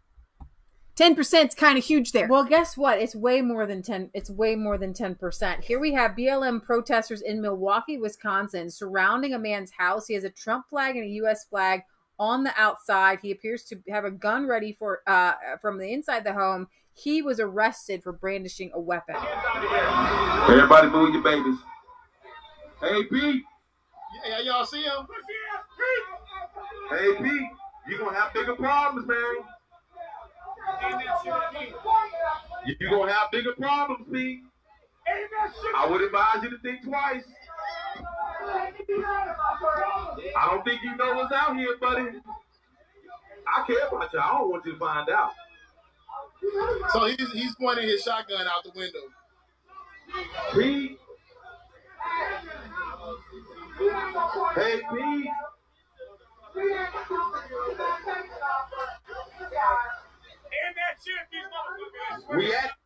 I'm sorry for the swear words. These guys are demon possessed, and we're going to cover that right now. But imagine this was your home and a group of people yelling, saying, "You don't want to mess with us. You don't want to mess with us." They're shining a light into your window with a megaphone just because you have a Trump they obviously train and a know US the guy's flag. Name. Just because he has a Trump train flag and a U.S. flag. So he gets his weapon. And for brandishing the weapon, he gets arrested. Oh, my God. On his own property. It's unbelievable. So are there any developments after this? I don't have any developments after this. Sorry. See, Annie says, I don't have any more information than when I shared the video yesterday. Here's a statement from the police. Activism is a way for useless people to feel important, says Samasao.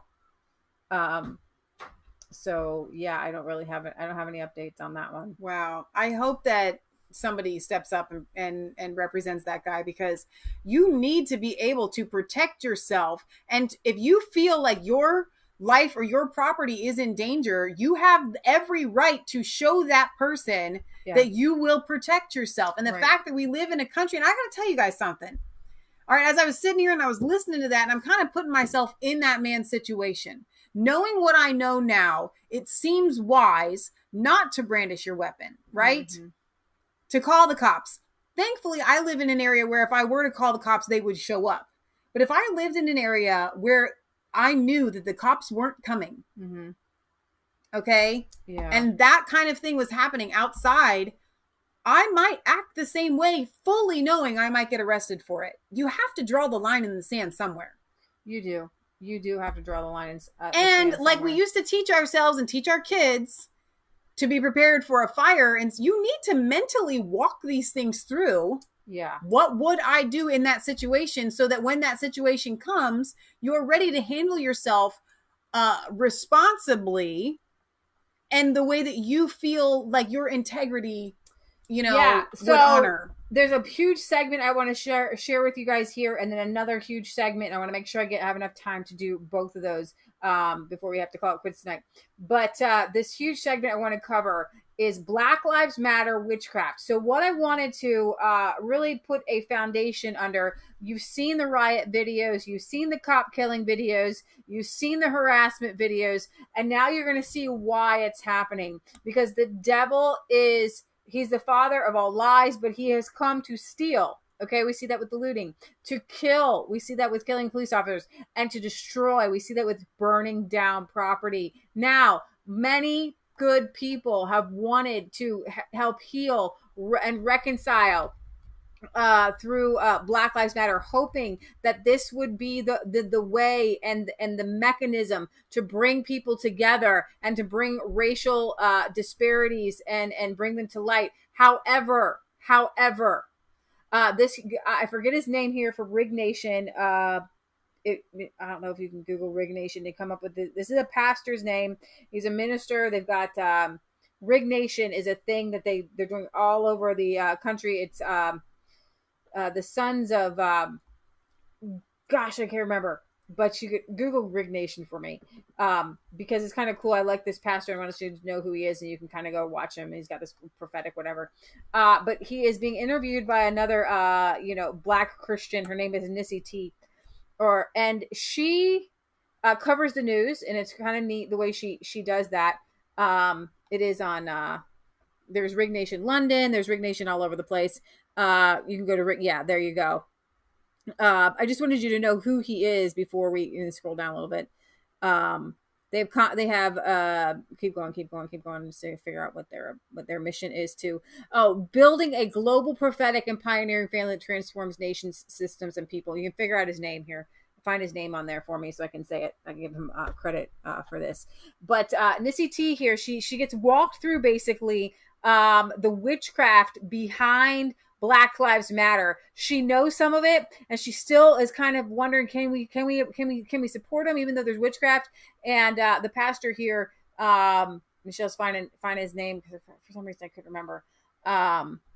His name is it's called the Sons of Issachar, and still can't figure out his name. So Our team, Julie Lopez. No, that's not none of his names are there. Maybe it's on I actually have this video up if you wanted me to. Alexa's listening in to us, and we're giving our fingerprints away to companies, facial recognition, ID.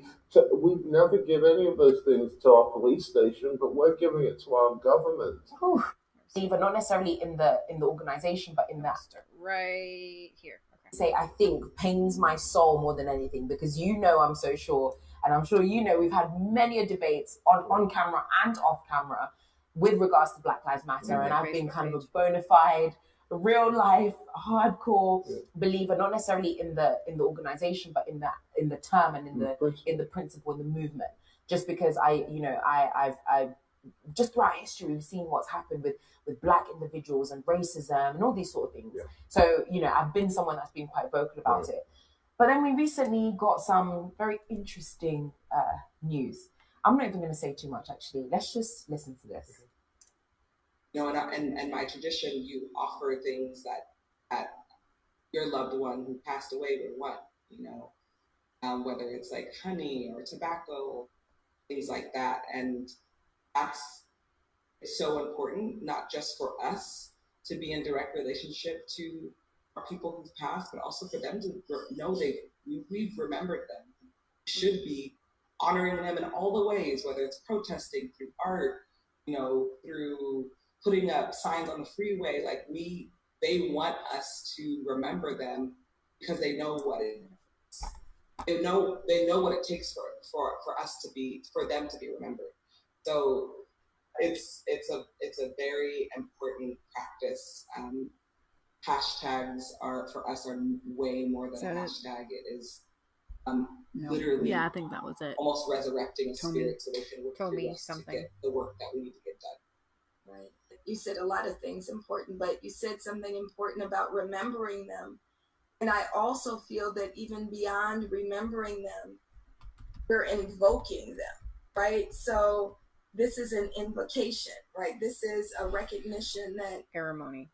But what's happened as we invoke these names? It's an invocation of their names that goes beyond remembering them, but also in our tradition, when we call out our ancestors, we call them out for specific purposes. You know, the first thing that we do when we hear of a murder, we come out, we pray, we pour libation, we build. I'm going to back that up just a little bit, and I want you to recognize the date here. This is the leader of Black Lives Matter LA. Okay, this is Melina Abdullah. Okay, they operate in a West African cult, and the hashtags are more than hashtags. I want you to hear that one more time. And I'm sure you know we've had many debates on these sort of things. Relationship to our people who've passed, but also for them to know we've remembered them. We should be honoring them in all the ways, whether it's protesting through art, you know, through putting up signs on the freeway. Like they want us to remember them because they know what it is. They know what it takes for them to be remembered. So it's a very important practice. Hashtags are for us are way more than a hashtag. It is literally almost resurrecting a spirit so they can work through us to get the work that we need to get done. It is literally almost resurrecting a spirit so they can work through us to get the work done that we need to get done. It's unbelievable. When you hashtag Black Lives Matter, they are summoning, this is a seance. Maybe the best way to describe this is if you have a Ouija board or something in your home, but they believe this. Yeah. Okay? They are diviners. They are operating in witchcraft. Right. You said a lot of things important, but you said something important about remembering them. And I also feel that even beyond remembering them, we're invoking them. We're right? invoking so them. This is an invocation, right? This is a recognition that, but what's happened as we invoke these names, it's an invocation of their names that goes beyond remembering them, but also in our tradition, when we call out our ancestors, we call them out for specific purposes. You know, the first thing that we do when we hear of a murder is we come out, we pray, we pour libation, we build with the community where the person's life was stolen. It took almost a year for me to realize that this movement is much more than a racial and social justice movement. At its core, it's a spiritual movement. And I know you always had this spiritual practice. I remember, like, when we first started, I remember us going to the ocean and doing these rituals and really feeding our spirit. But I don't remember it being so deeply embedded in all that we did in 2013 as opposed to where we came in 2014. Spirituality is at the center of Black Lives Matter. Not the Holy Spirit. I think that's not just for us. I feel like so many leaders and so many organizers are deeply engaged in a pretty important spiritual practice. I don't think I could do this work without that. I don't think I could do it as long as I've done it and as consistently. It feels like if I didn't do that, it would be antithetical to this work. I don't even know if I have the words to kind of express. So this is Colors, or Colors. I'm not too sure. I'm so sorry if I've obliterated her name. But she's blatantly sharing information that they quite literally call upon dead spirits in order to incite whatever it is. And they go as far as to talk about the hashtag. Right. That every time you put that hashtag out there, it is not just about the hashtag. It is not just a physical move, as she said. It is also about a spiritual move. What do you have to say? The reason I'm smiling right now is because... And I know you're about to obliterate me right now. I can't because I have been saying this from the rooftops from the beginning. And I didn't have this video evidence to back me up that this Hamilton report guy did. Kudos to him and his research people for getting this up, because I did a video called Jezebel in Blackface. Yeah. And I got so much hate for it. Yeah. And I've been sharing that hashtag is more than just a hashtag. Right. Behind this is a spirit of witchcraft. There's a spirit of just something is going on deeper than we think possible. And so when I saw this, I was saddened and at the same time finally happy that the truth something is I coming was out. feeling in the spirit was finally given some credence to from the horse's mouth. And yet there will be people who will watch us and go, yeah, I'm still going to share the hashtag. And my thing is, I don't care if the world does it. I'm just like, Christians, wake the hell up. Right. Like, come on. How much more evidence do you need? It's right in front of you. She tells you every time that hashtag is shared, it is not just a hashtag. There are spirits of the dead that we are invoking. Right. And every time they mention the name, say his name, George Floyd, that is a seance. That is calling forth the dead spirit to invoke chaos on nations. Right. So everything we've seen go on, buildings burning, all of that, there are witches laughing. And they're laughing at how complicit the church has been. I'm talking leaders at the top. I'm talking people who I know. I'm talking people who have argued with me. This is the thing, right? Because we've had this argument many a times. And the reason why this is so, I guess, not even difficult for me is because I guess the question is, can you separate the sentiment, i.e., I still believe that Black Lives Matter, i.e., this is a fight against racial injustice? Because you spoke just a second ago about justice and freedom for all people. And if right now we know that the freedom particularly for Black people, or the things that Black people, because this is not just something that's come out of nowhere. This is years and years, especially in America. We know that the history of America is a long one, but a very painful one. So this is years and years and years. And it's finally gotten to the boiling point where people are saying, no, enough is enough, as you said before. So can people still say Black Lives Matter? Because there's something inside of me that still understands why there's a frustration. And even myself, in the heart of it, I still think the hashtag, okay, let's put that to one side. But the term itself, when people are saying it, is for a reason. That's how I'm viewing it. But do you truly believe that people can kind of not separate the two, but almost have one area of sentiment away from invoking witchcraft? Do you think that's possible? I think if somebody tells you that we have found a way to invoke the spirits of the dead with the complicity of everybody just by posting a hashtag, and they told you that's their purpose, right, and you do that, then you've gone from tolerating to celebrating. Right. At that point, you've crossed over from I'm just doing it because of to now I am fully aware of what somebody said. Now here's my That's caveat. an excellent response. I don't believe Black Lives Matter. Oh wow. Well, the backlash, the whiplash, everything like is going to come back again. I'm going to finish this. Don't hit me yet. Okay. I don't even believe that all lives matter. Right. I believe that I'm trying to follow you right now. All Black Lives Matter. Okay. If you come to me and tell me all Black Lives Matter, I'll go. Somebody said, so we saw preachers say this, saying to me that all lives matter, when I say to you that Black Lives Matter, is like Jesus saying, blessed are the poor, and somebody standing up saying, blessed are all the poor. That is a false equivalency.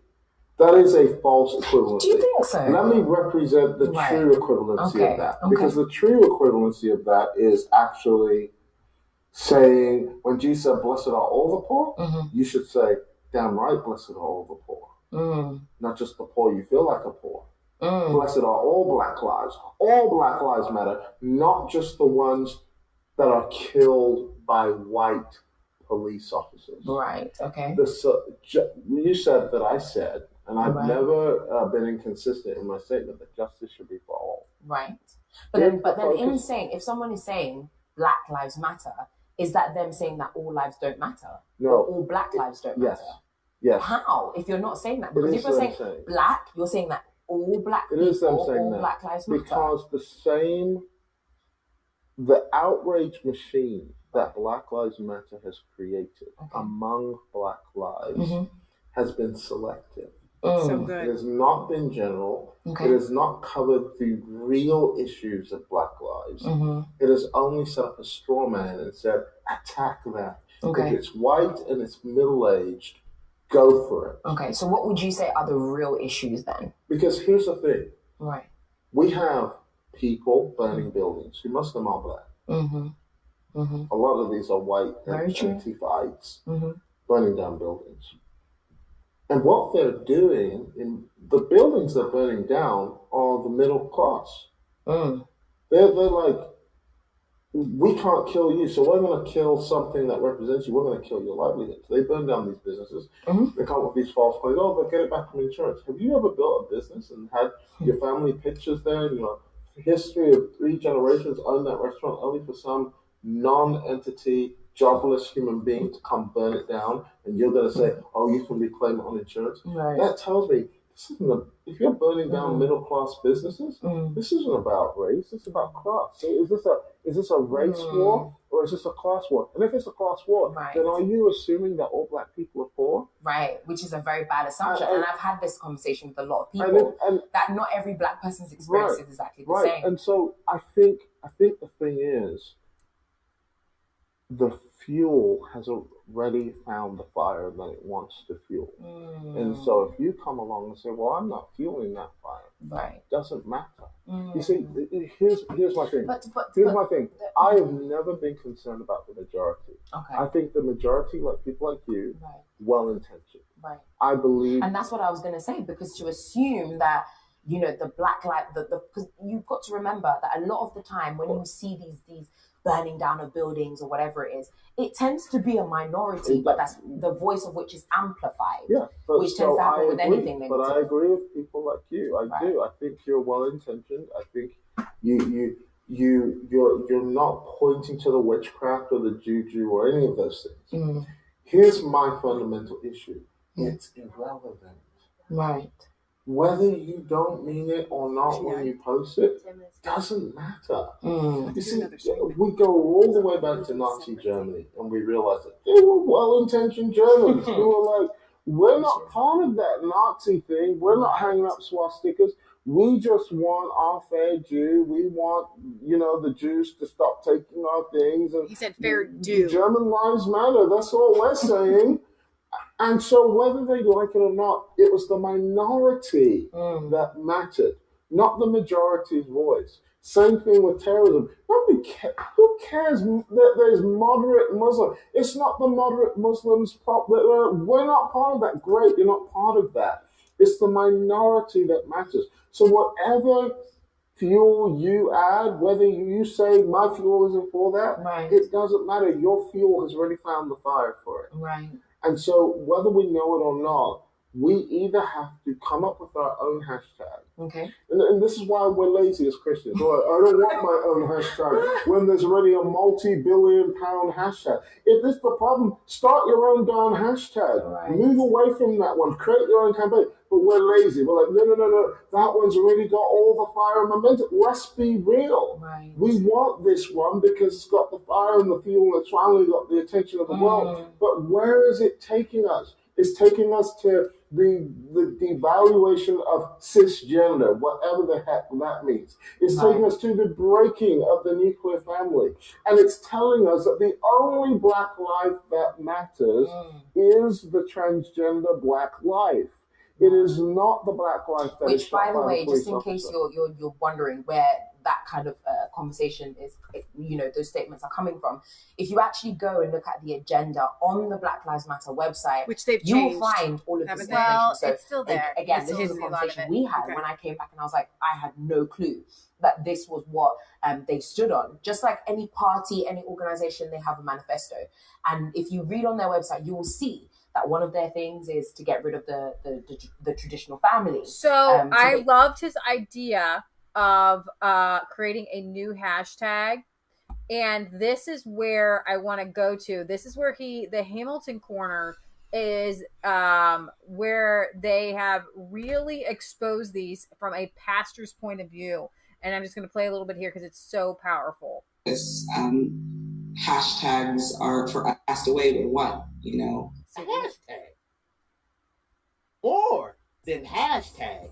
We are summoning our people from the dead. She said, in our tradition. What tradition is that? Where you offer things to people, and as a result of summoning them so frequently, we begin to develop a relationship where I become close with them. So you thought it was just a hashtag. How many of the people that are turning out for these rallies, these marches, how many of them do you think know that it's more than a hashtag? Oh, don't go anywhere. There's more. There is more. There is more. She is describing of this religious practice is ancestral worship. Guess what the Bible calls that, folks? Witchcraft. Don't want to risk the rest of this program. AFR Dr. Dr. Abdullah is a California State University professor, as well as founder of the BLM Los Angeles branch, and they're having a conversation about the spirituality that drives the Black Lives Matter movement. And in case you now don't know it yet, they ain't talking about the Holy Spirit. They're talking about channeling the powers of the ancestors. That it is the spirituality that enables them and empowers them to do this quote-unquote justice work. I just played audio for you before the break. I may have to play that one again, where Patrisse Cullors, the same one who admitted that BLM's founders are trained Marxists. That ain't all they're trained in. They're not only trained in Marxism, in which, by the way, if you don't know this, Marx himself was a pagan Satanist. So they ain't really that far off the map saying they're trained Marxists and dabbling in a bit of witchcraft. And they wanted you to believe early on that it was just a hashtag. Well, if you thought that's what it was, Patrisse Cullors disabused you of that notion rather quickly. Let's play that audio again where she said, no, it's not just hashtags. We're resurrecting spirits. You're going to skip it because we've already played it. That we need to get done. You know, and mind you, this is a Zoom-style conversation between Dr. Melina Abdullah and Patrisse Cullors. Now, I want you to listen to Melina Abdullah, where she describes what happened when they gather. It's clip number 2. When we come out into the streets and we pray, you know, the first thing that we do when we hear of a murder is we come out, we pray, we pour libation, we build with the community where the person's life was stolen. And it took almost a year for me to, you know, when we say the names, right? So we speak their names, we say her name, say their names. We do that all the time, that you kind of invoke that spirit, and then those spirits actually become present with you. Did y'all hear that? Now y'all see all of this, the NBA, all on the jersey, say her name. They're not doing what you think they're doing. You think they're just honoring people. They are conjuring up spirits. There's one particular rally that Dr. Abdullah was conducting in where she repeatedly required, and I'm not going to say the phrase that she used, but would require the audience in a call and response type fashion to chant a name, and then she would respond with a Yoruba phrase. See, in this particular religion, and as I understand it, it includes an ethnicity, a religion, and a language. But I'm talking about the religious aspects of it, to where there's a supreme pagan deity. Then beneath them, there's a pantheon of pagan deities called Orishas. And this is the same demonic activity, by the way, that Beyonce is channeling on that Black is King thing that Disney's put it out, by the way. The exact same thing. Coincidence? And then at the supreme deity, then the Orishas, and then beneath the Orishas, you have the next level of deities called the ancestor, the Egun. And these people really believe that the names of the folks that they are saying have become ancestral gods, that they are summoning when they require the attendees at these marches and these rallies to say their name. Y'all go look it up for yourself. And I wanted to play the audio of them discussing this themselves, because reading it is one thing, But hearing them say it in their own words, you can say Abe is just expressing his opinion. You can't say that when you hear them say it in their own words. I have more audio for you. Listen to this. As Patrice Cullors describes that this type of spirituality is at the center like that of the BLM movement. If I didn't do that, y'all can get mad at me if you want, but I'm just going to tell it like it is. Y'all think these people are playing with these chants and these chanting and things? When the Apostle Paul said that we wrestle not against flesh and blood, but against spiritual wickedness. But against spiritual wickedness, this is what he was talking about. Now, in case you were wondering, I'm just going to highlight one section. In case you have any ambiguity about this notion, because I have some people say, oh, because of this Western prescription, anything that's African is inherently viewed as being pagan. That's not the case. But you know what we do? Anything that's practiced, we evaluate it in light of Scripture. Come go with me to Deuteronomy chapter 18, verses 9 through 12. The Word of God says this, and this is the Lord speaking to the Israelites as they were approaching the promised land. It says this, when you enter the land which the Lord your God gives you, you shall not learn to imitate the detestable or abominable things of those nations. There shall not be found among you anyone who makes his son or daughter pass through the fire to Molech, one who uses divination, one who practices witchcraft, or one who interprets omens or a sorcerer, or one who casts a spell, or a medium, or a spiritist, one who calls up the dead. For whoever does these things is detestable to the Lord. And because of these detestable things, the Lord your God will drive them out before you. The Lord said those who call up the dead are detestable or abominable to him. Yet Patrice Cullors and Melina Abdullah want you to say their name. Now you can remember people, but why do we have to chant like this? Why are you showing up? Why are you showing up and everything is say their names? And then Melina Abdullah makes you all say, I say. Then you throw out libations. It's just making the whole crowd do a spell. But it's just a hashtag. The whole crowd is doing the witchcraft spell. It's unbelievable. We can open up the phone line. Okay, so you can watch the rest of that at the BLM Connection to Witchcraft at the Hamilton Corner. Go ahead and give us your thoughts in the comment section. There is so much more. I want to know how I didn't know about this guy prior to this. Yeah, exactly. He's awesome. And there's one more tiny little clip that I'll play just to give you an idea of what this is. What the religion they are doing. This is a curse word. Black Lives Matter. I know, I'm sorry. And maybe I'm sharing too much, but we become very intimate with the spirits that we call on regularly, right? Like each of them seems to have a different presence and personality. You know, I laugh a lot with Waukesha, you know, and I didn't meet her in her body, right? I met her through this work. She laughs a lot with Waukesha. She met her in the spirit realm. It's a very important practice. You know, it's so powerful. Is ran by three witch. Lives Matter is ran by three witches who are lesbian Bishop witches. Alicia Garza, Patrice Cullors, and Opa Tometi. She's of Nigerian descent. They are all three are part of the Black Ule Seeker Society. And there are witches, they're warlocks in the entire spiritual dogma or doctrine of Black Lives Matter is from the West African religion called Odu Ifa, capital O-D-U, then spacing capital I-F-A. But over 3,000 different religions in Africa, or Akibalon, is rooted in witchcraft and divination. I feel like in our traditional practice, people who practice of the witchcraft religion of Odu Ifa, which concentrates on 6 16 points of demonic possession and demonic influence through demonic performance of what? Libations.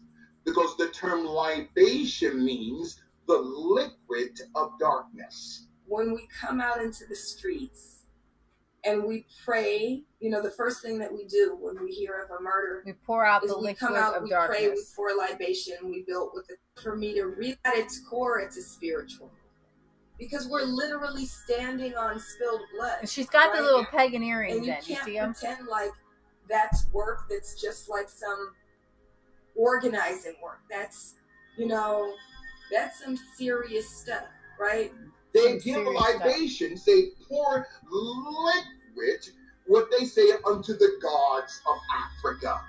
It's all built on witchcraft. When we say the names, right? So we speak their names, we say her name, say their names, we do. Then Black Lives Matter has 16 chapters in the United States and in Canada, which each chapter represents a name of a god or goddess in the Ifu religion called Odu Ifu, which has 16 points, 16 chapters of demonic possession. Black Lives Matter, they're operating through both omnikinesis and telekinesis. It's witchcraft. Wherever they go to create mayhem and destruction, that's why it's so destructive. It's satanic. Satellite head, every person of these 16 chapters of Black Lives Matter, they are a witch and a warlock. So with Black Lives Matter, they have molded themselves after a serpentine psychology. All three of these women are witches. They're warlocks. Spirituality is at the center of Black Lives Matter. And I think that's not like Black Lives Matter. To defeat the ANC, you can't defeat these organizations through the barrel of a gun. You can only defeat the ANC and Black Lives Matter through spiritual warfare. In the Bible, both the Old and... That's it. All right, guys. So can we just be done? Like I keep saying, can we be done with Black Lives Matter? Can we just be done? Speaking of that, gosh, we are really late on time here. Man. Okay, so I told you I had a big show today, didn't I? So it'd be like 3 different segments. Trump, on the other side of this.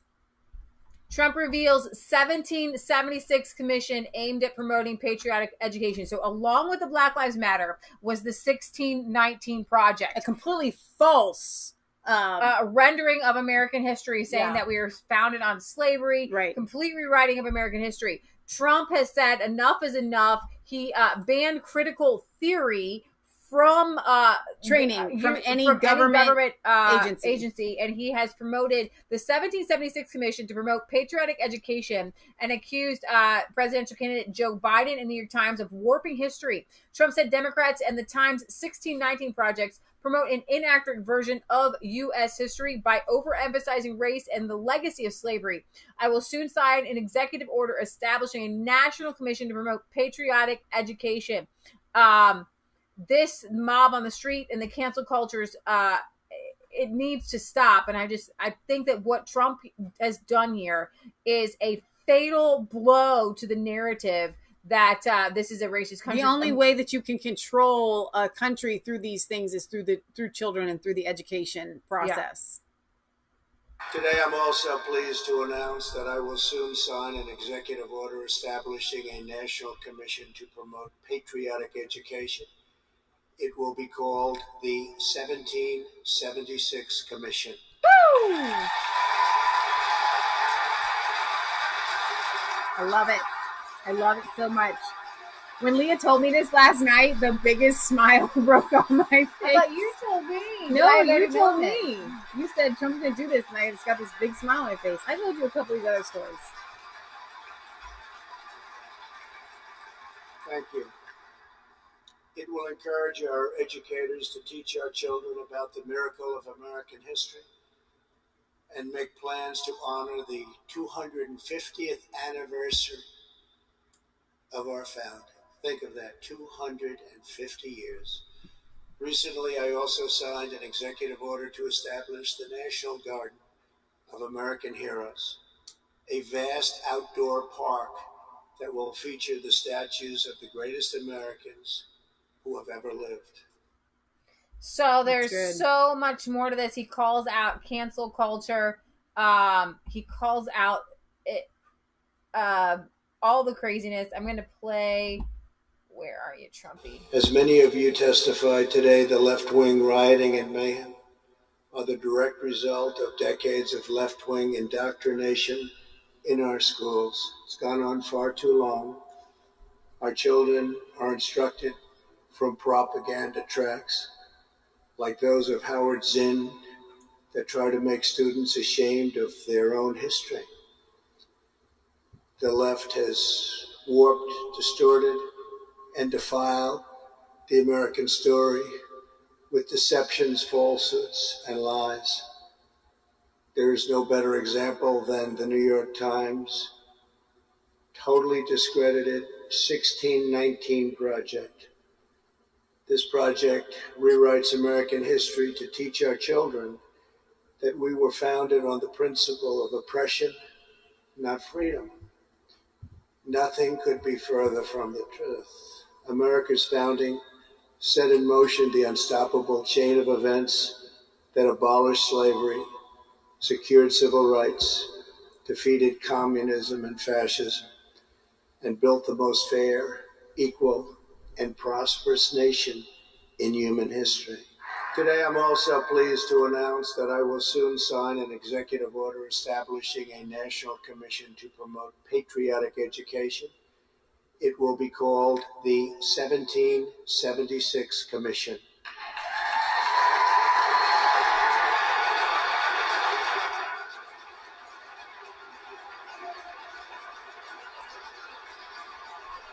I'm sure the left is like, this is just like Hitler putting forth his propaganda, when this is the history that really took place that we have been teaching for almost 250 years. It will encourage our educators to teach our children about the miracle of American history and make plans to honor the 250th anniversary. This to me was the best news that I had heard all week. Yeah. And it was so absolutely encouraging. I could not agree more. Whether it's the mob on the street or the cancel culture in the boardroom, the goal is the same. He says to silence dissent, to scare you out of speaking the truth, and to bully Americans into abandoning their values, their heritage, and their very way of life. We are here to declare that we will never submit to tyranny. We will reclaim our history and our country for citizens of every race, color, religion, and creed. The left has warped, distorted, and defiled the American story with deceptions. Students in our universities are inundated with critical race theory. This is a Marxist doctrine holding that America is a wicked and racist nation, that even young children are complicit in oppression, and that our entire society must be radically transformed. Critical race theory is being forced into our children's schools. It is being imposed into our workplace trainings, and it is being deployed to rip apart friends, neighbors, and family. The perfect example, we covered this, of critical race theory was the recently published by the Smithsonian Institution. This document alleged that concepts such as hard work, rational thinking, the nuclear family, and the belief in God were not values that unite all Americans, but were instead aspects of whiteness. This is offensive and outrageous to Americans in every ethnicity. It was a direct jab at Vice President Biden. It's pretty powerful, and I think that I have one clip here to sum this up from Tucker Carlson, who I think he might have been over here. Found it. And so Trump watches Tucker Carlson, which I and love. Then it becomes national policy, kind of. And that's why the left has to take. Announced the creation of something called the Patriotic Education Commission. It would be designed to combat something called critical race theory, which is the lunatic lie that teaches our children some people are inherently worse than others. Some are morally tainted because of their skin color. That is the definition of racist propaganda. It's hard to believe that exists in our country, but it's flourishing. And the president said that explicitly. Watch. Critical race theory, the 1619 Project, and the crusade against American history is toxic propaganda, ideological poison that, if not removed, will dissolve the civic bonds that tie us together, will destroy our country. That is why I recently banned trainings in this prejudiced ideology from the federal government and banned it in the strongest manner possible. Well, the usual partisans were outraged by this, needless to say. Don Beyer, a car dealer who somehow became a member of Congress, said it was fascism. But the geniuses were silent in June when the people behind the New York Times 1619 Project, effectively the Bible of critical race theorists, encouraged rioters to destroy private property in the name of racial justice. Violence is when an agent of the state kneels on a man's neck until all of the life is leached out of his body.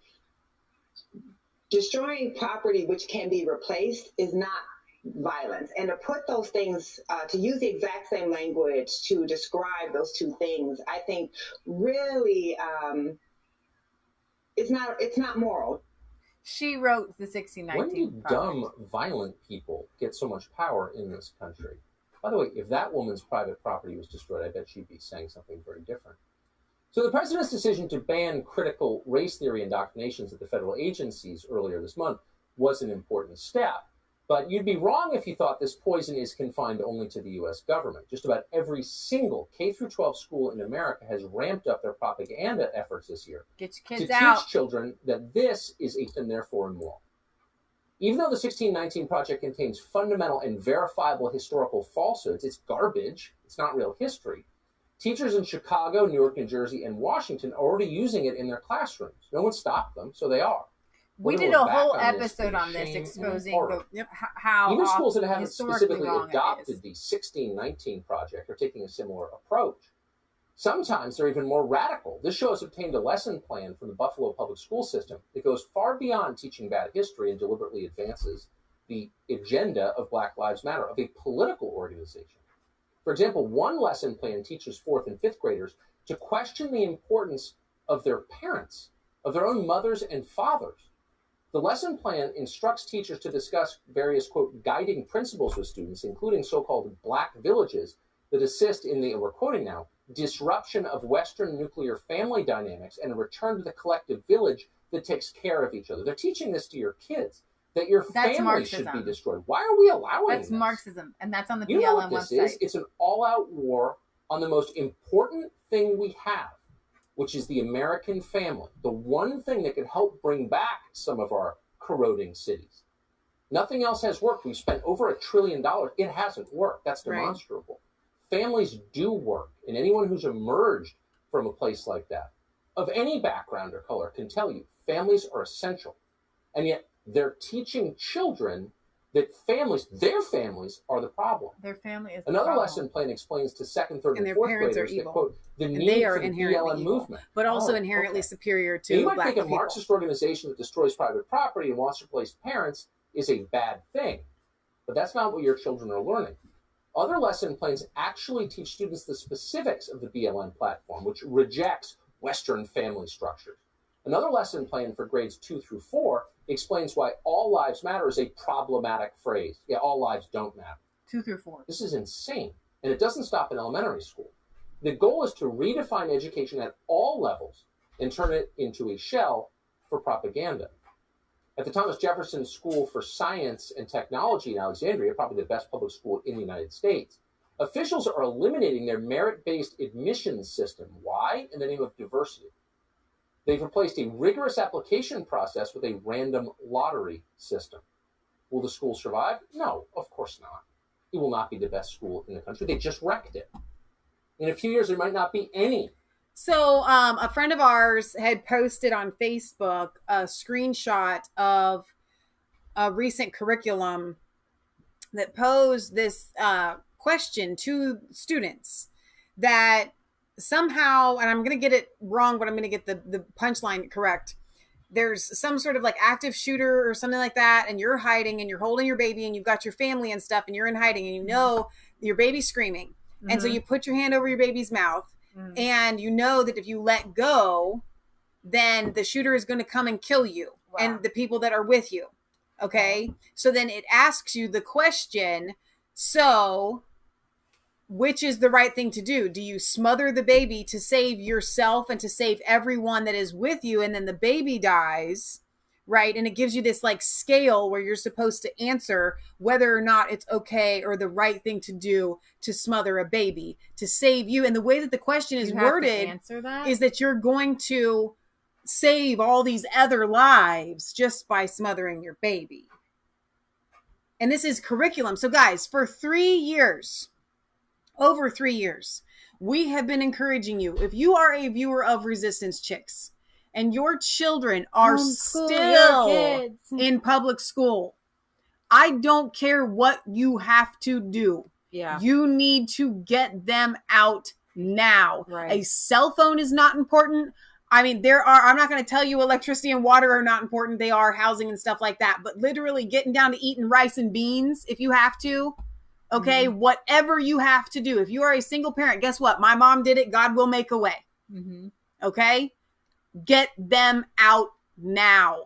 Get them out yesterday. Right now, the field cannot be more primed with COVID for the acceptability and the accessibility of homeschooling. Yeah. Yeah. You don't have an excuse. And if you have questions, Michelle, I heard you on the show. I don't know what to do. You send me an email, massfaith33@gmail.com. I will hook you up with everything you need to know in order to get started. Yeah, I will help you do that. One last thing, because I kind of do feel this is important. I want to actually encourage you. The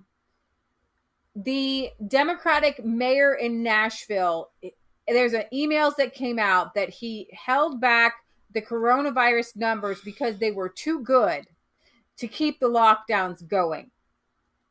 Fox Nation. John, before we get into anything here, the bar and restaurant scene is critical to Nashville's economic health and the livelihood of so many. What's it like right now? South. That is what he is. He has lied to our town for months and months on end, and there are real casualties with this, Laura. Forget some of the big companies that have lost a lot of money. Let's talk about musicians. Let's talk about bartenders and servers and security guards, all the people that work downtown in Nashville that were targeted by this Judas of a mayor, John Cooper, who claims he loves Nashville and loves Music City. Yet he had the information at his fingertips that told him Broadway and the music scene is not what's creating the COVID-19 problem in Nashville. But yet he decided not to display that information to us and instead, week after week, lied to us and kept us under control, brought this town to its knees to try to put us into submission, thinking that his elitist arrogance could overcome a bunch of dumb country hicks, right, that live in this town, and that he could override us. So let me tell you exactly what happened just real quick as we leave so you can know this is not just a one-off. Nashville Mayor John Cooper hid data on coronavirus infections emerging from bars and restaurants in Lower Broadway, an entertainment district famous for live country music, honky-tonks, because the numbers were too low. Leaked emails unveiled this week's show. It is very disturbing. In July, Cooper explicitly singled out bars as an infection risk in Nashville when justifying his decision to reverse the city's reopening plan, saying they were the source of a record number of clusters of new infections amid the spike in cases at the time. Nevertheless, when responding to this week's explosive revelations, the mayor denied withholding information. He appeared to shift blame to President Donald Trump, telling reporters on Thursday that guidance from federal officials led to the bar and restaurant closures. He never thought that the emails were going to get out there. That's the sum of it, really. Yeah, and the emails say, a page not found. The email said that we have certainly refused to give counts per bar number of cases per bar cluster because those numbers are too low per site. And there are data release standards prohibiting the release of a total count that is less than 10 per small geographic area. We do have 2 bars now where the counts are over 10, but then that would single out those 2 and not the others. We could still release the total though, and then a response of over 80 because the number is increasing all the time and we don't want us to say a specific number. This is not the only mayor to do this or city leader to do this.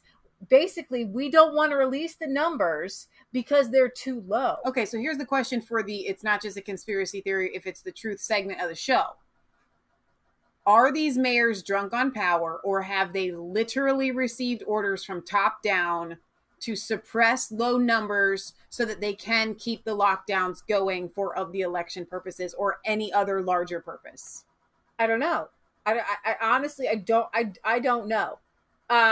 Metro Nashville City Council member Steve Glover said they are fabricating information. They've blown their entire credibility. It's gone. I don't trust a thing they say going forward. Nothing. We raised taxes 34% and put hundreds, literally thousands of people out of work that are now worried about losing their homes, their apartments, and we did it on bogus data. That should be illegal. And Donald Trump Jr. tweeted this out. I do want to say this because I'm not a big fan of bars anyways myself, but people have to live. And we met up with some people who 2 men had been without work, one for 6 months and one since June.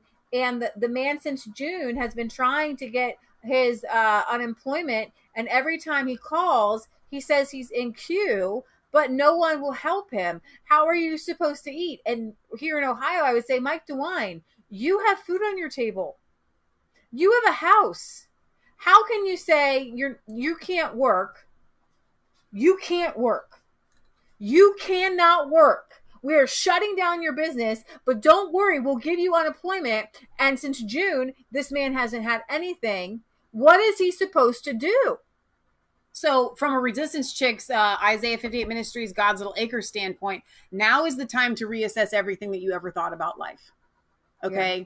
Homesteading, not getting caught in a situation like this, or at least being better prepared. Okay. So whenever things do get back, maybe it's a good time to refocus where you're at and what you can do. And God will always make a way to get you back to his way of living. So I guess on Sunday, we'll have to put this off till Sunday. But unless we have time tomorrow, which I don't think we will, Tucker Carlson did an interview with the do it Sunday. I know. We'll just do it Sunday. With the Chinese virologist. I'm going to give you the punchline so that you can just feel good about it. He asked her point blank. Well, she says point blank, China did create this in the lab. There's no other. It's unequivocal.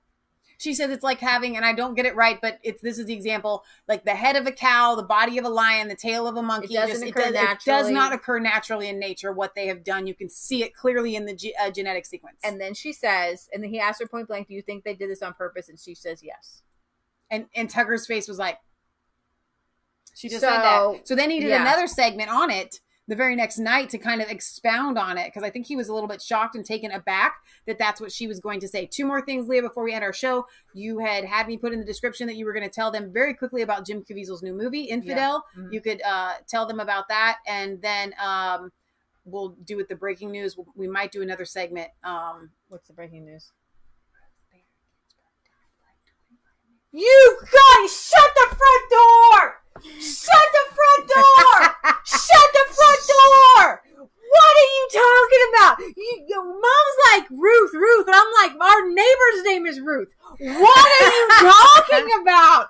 Oh my gosh! You're kidding me! Jimmy, buddy, you gotta wait! No! Wait, stop! I told Mom. What are you talking about? I told Mom we would just do a separate segment on it, instead of covering it right now in this Friday night show. What?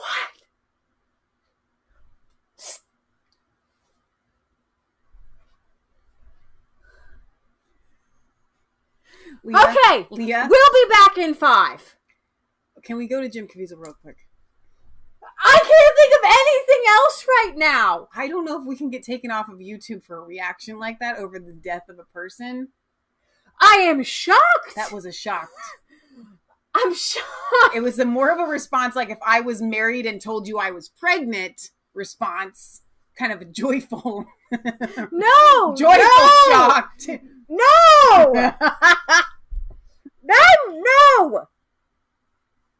Somber moment. Only you would spin it that way. It is shock. It's shock because I don't know what will happen now. It totally puts the world in a different balance. All right, Jimmy. Okay, so Jim's got a new movie out. Wow. Actor Jim Caviezel goes off on Christian leaders and cancel culture. Jim Caviezel has a new movie which we all are going to see. I don't know how I'm going to see it. We're not going in the theaters because I don't think our theaters are even open. They are open. I'm not going to go wear masks to the movies. Jim, wait, we can eat and drink, right? I'm not walking into the theaters with a mask on my face. Not happening. But for Jimmy, I love Jim Caviezel so much. We've been a fan of him since I was like, that looks like an edge of 10. Mercy thriller with an important story about the persecution of Christians in the Middle East. It's called Infidel, and it's based on an amalgam of true stories. It stars our next guest, noted actor Jim Caviezel. Great to have you with us. Tell us about this movie, Jim, why you decided to make it. What was the important message for you? Stop. Well, to cut it straight, it was a well-written script by our director, who I worked with on the Stoning of Soraya M. I knew he had great knowledge about Iran. He grew up there. His parents were Iranian. He's a Christian convert. He understood what it was like to convert to the Christian faith. It could cost you your life. Second part of that is this is a guy in the story. It was a well-executed thriller. I mean, that's what it was, and it wasn't some candy-ass Christian stupid film. It was really what is really going on today. He stands up for his faith. He's a college professor.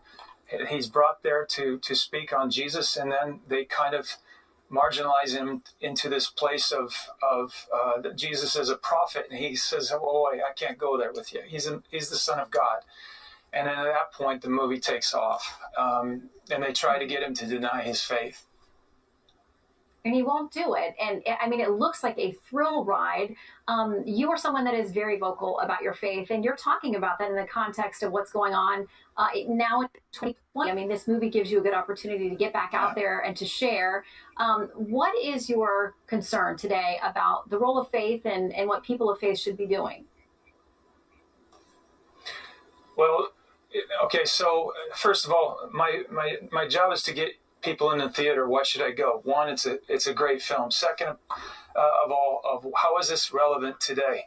Well, it's relevant because we have this thing called cancel culture, and if Christians don't watch it, it will be canceling Christianity as well, because a lot of our pastors, okay, our bishops, our priests, they're laying right over. They let their churches being burned. All right. How do we know that? Well, it's right there in the news. Statues being ripped down. They don't say anything.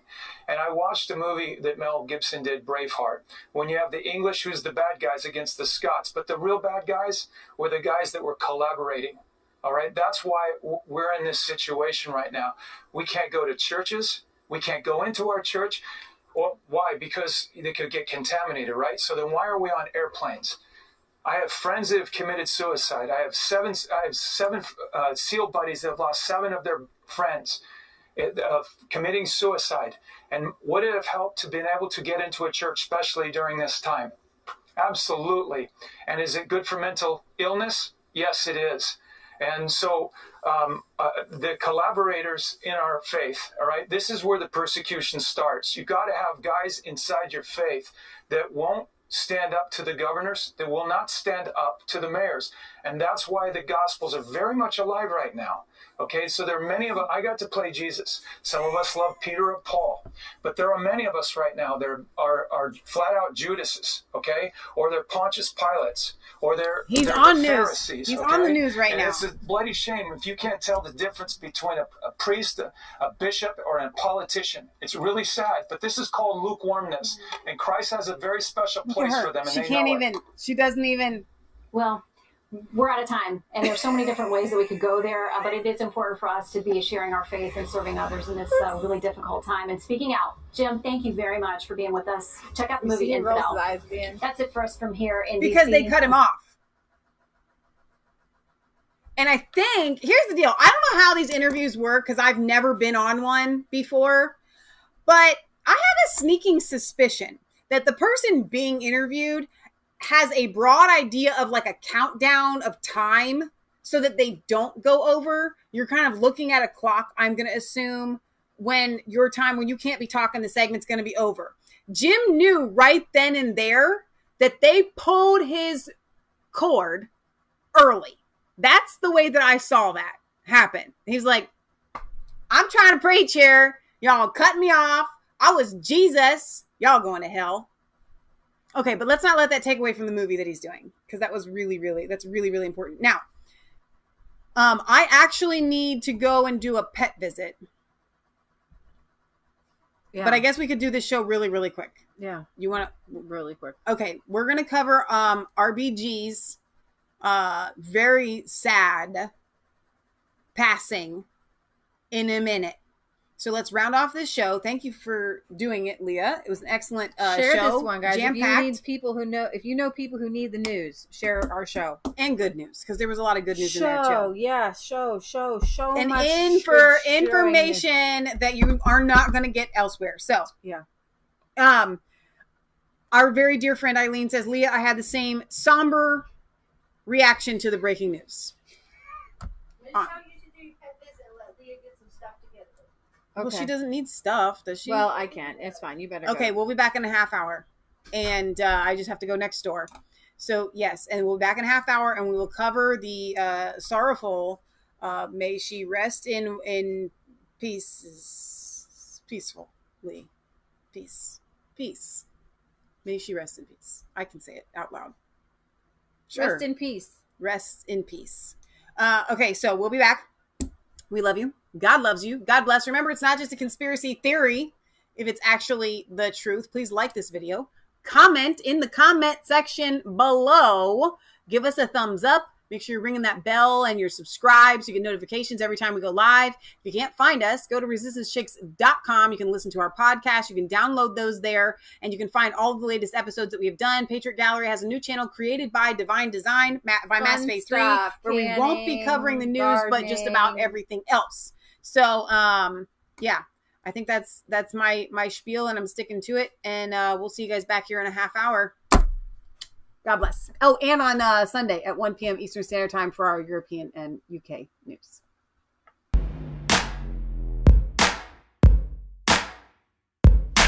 I was cold all alone. No place for home every day. So afraid. But you called my name.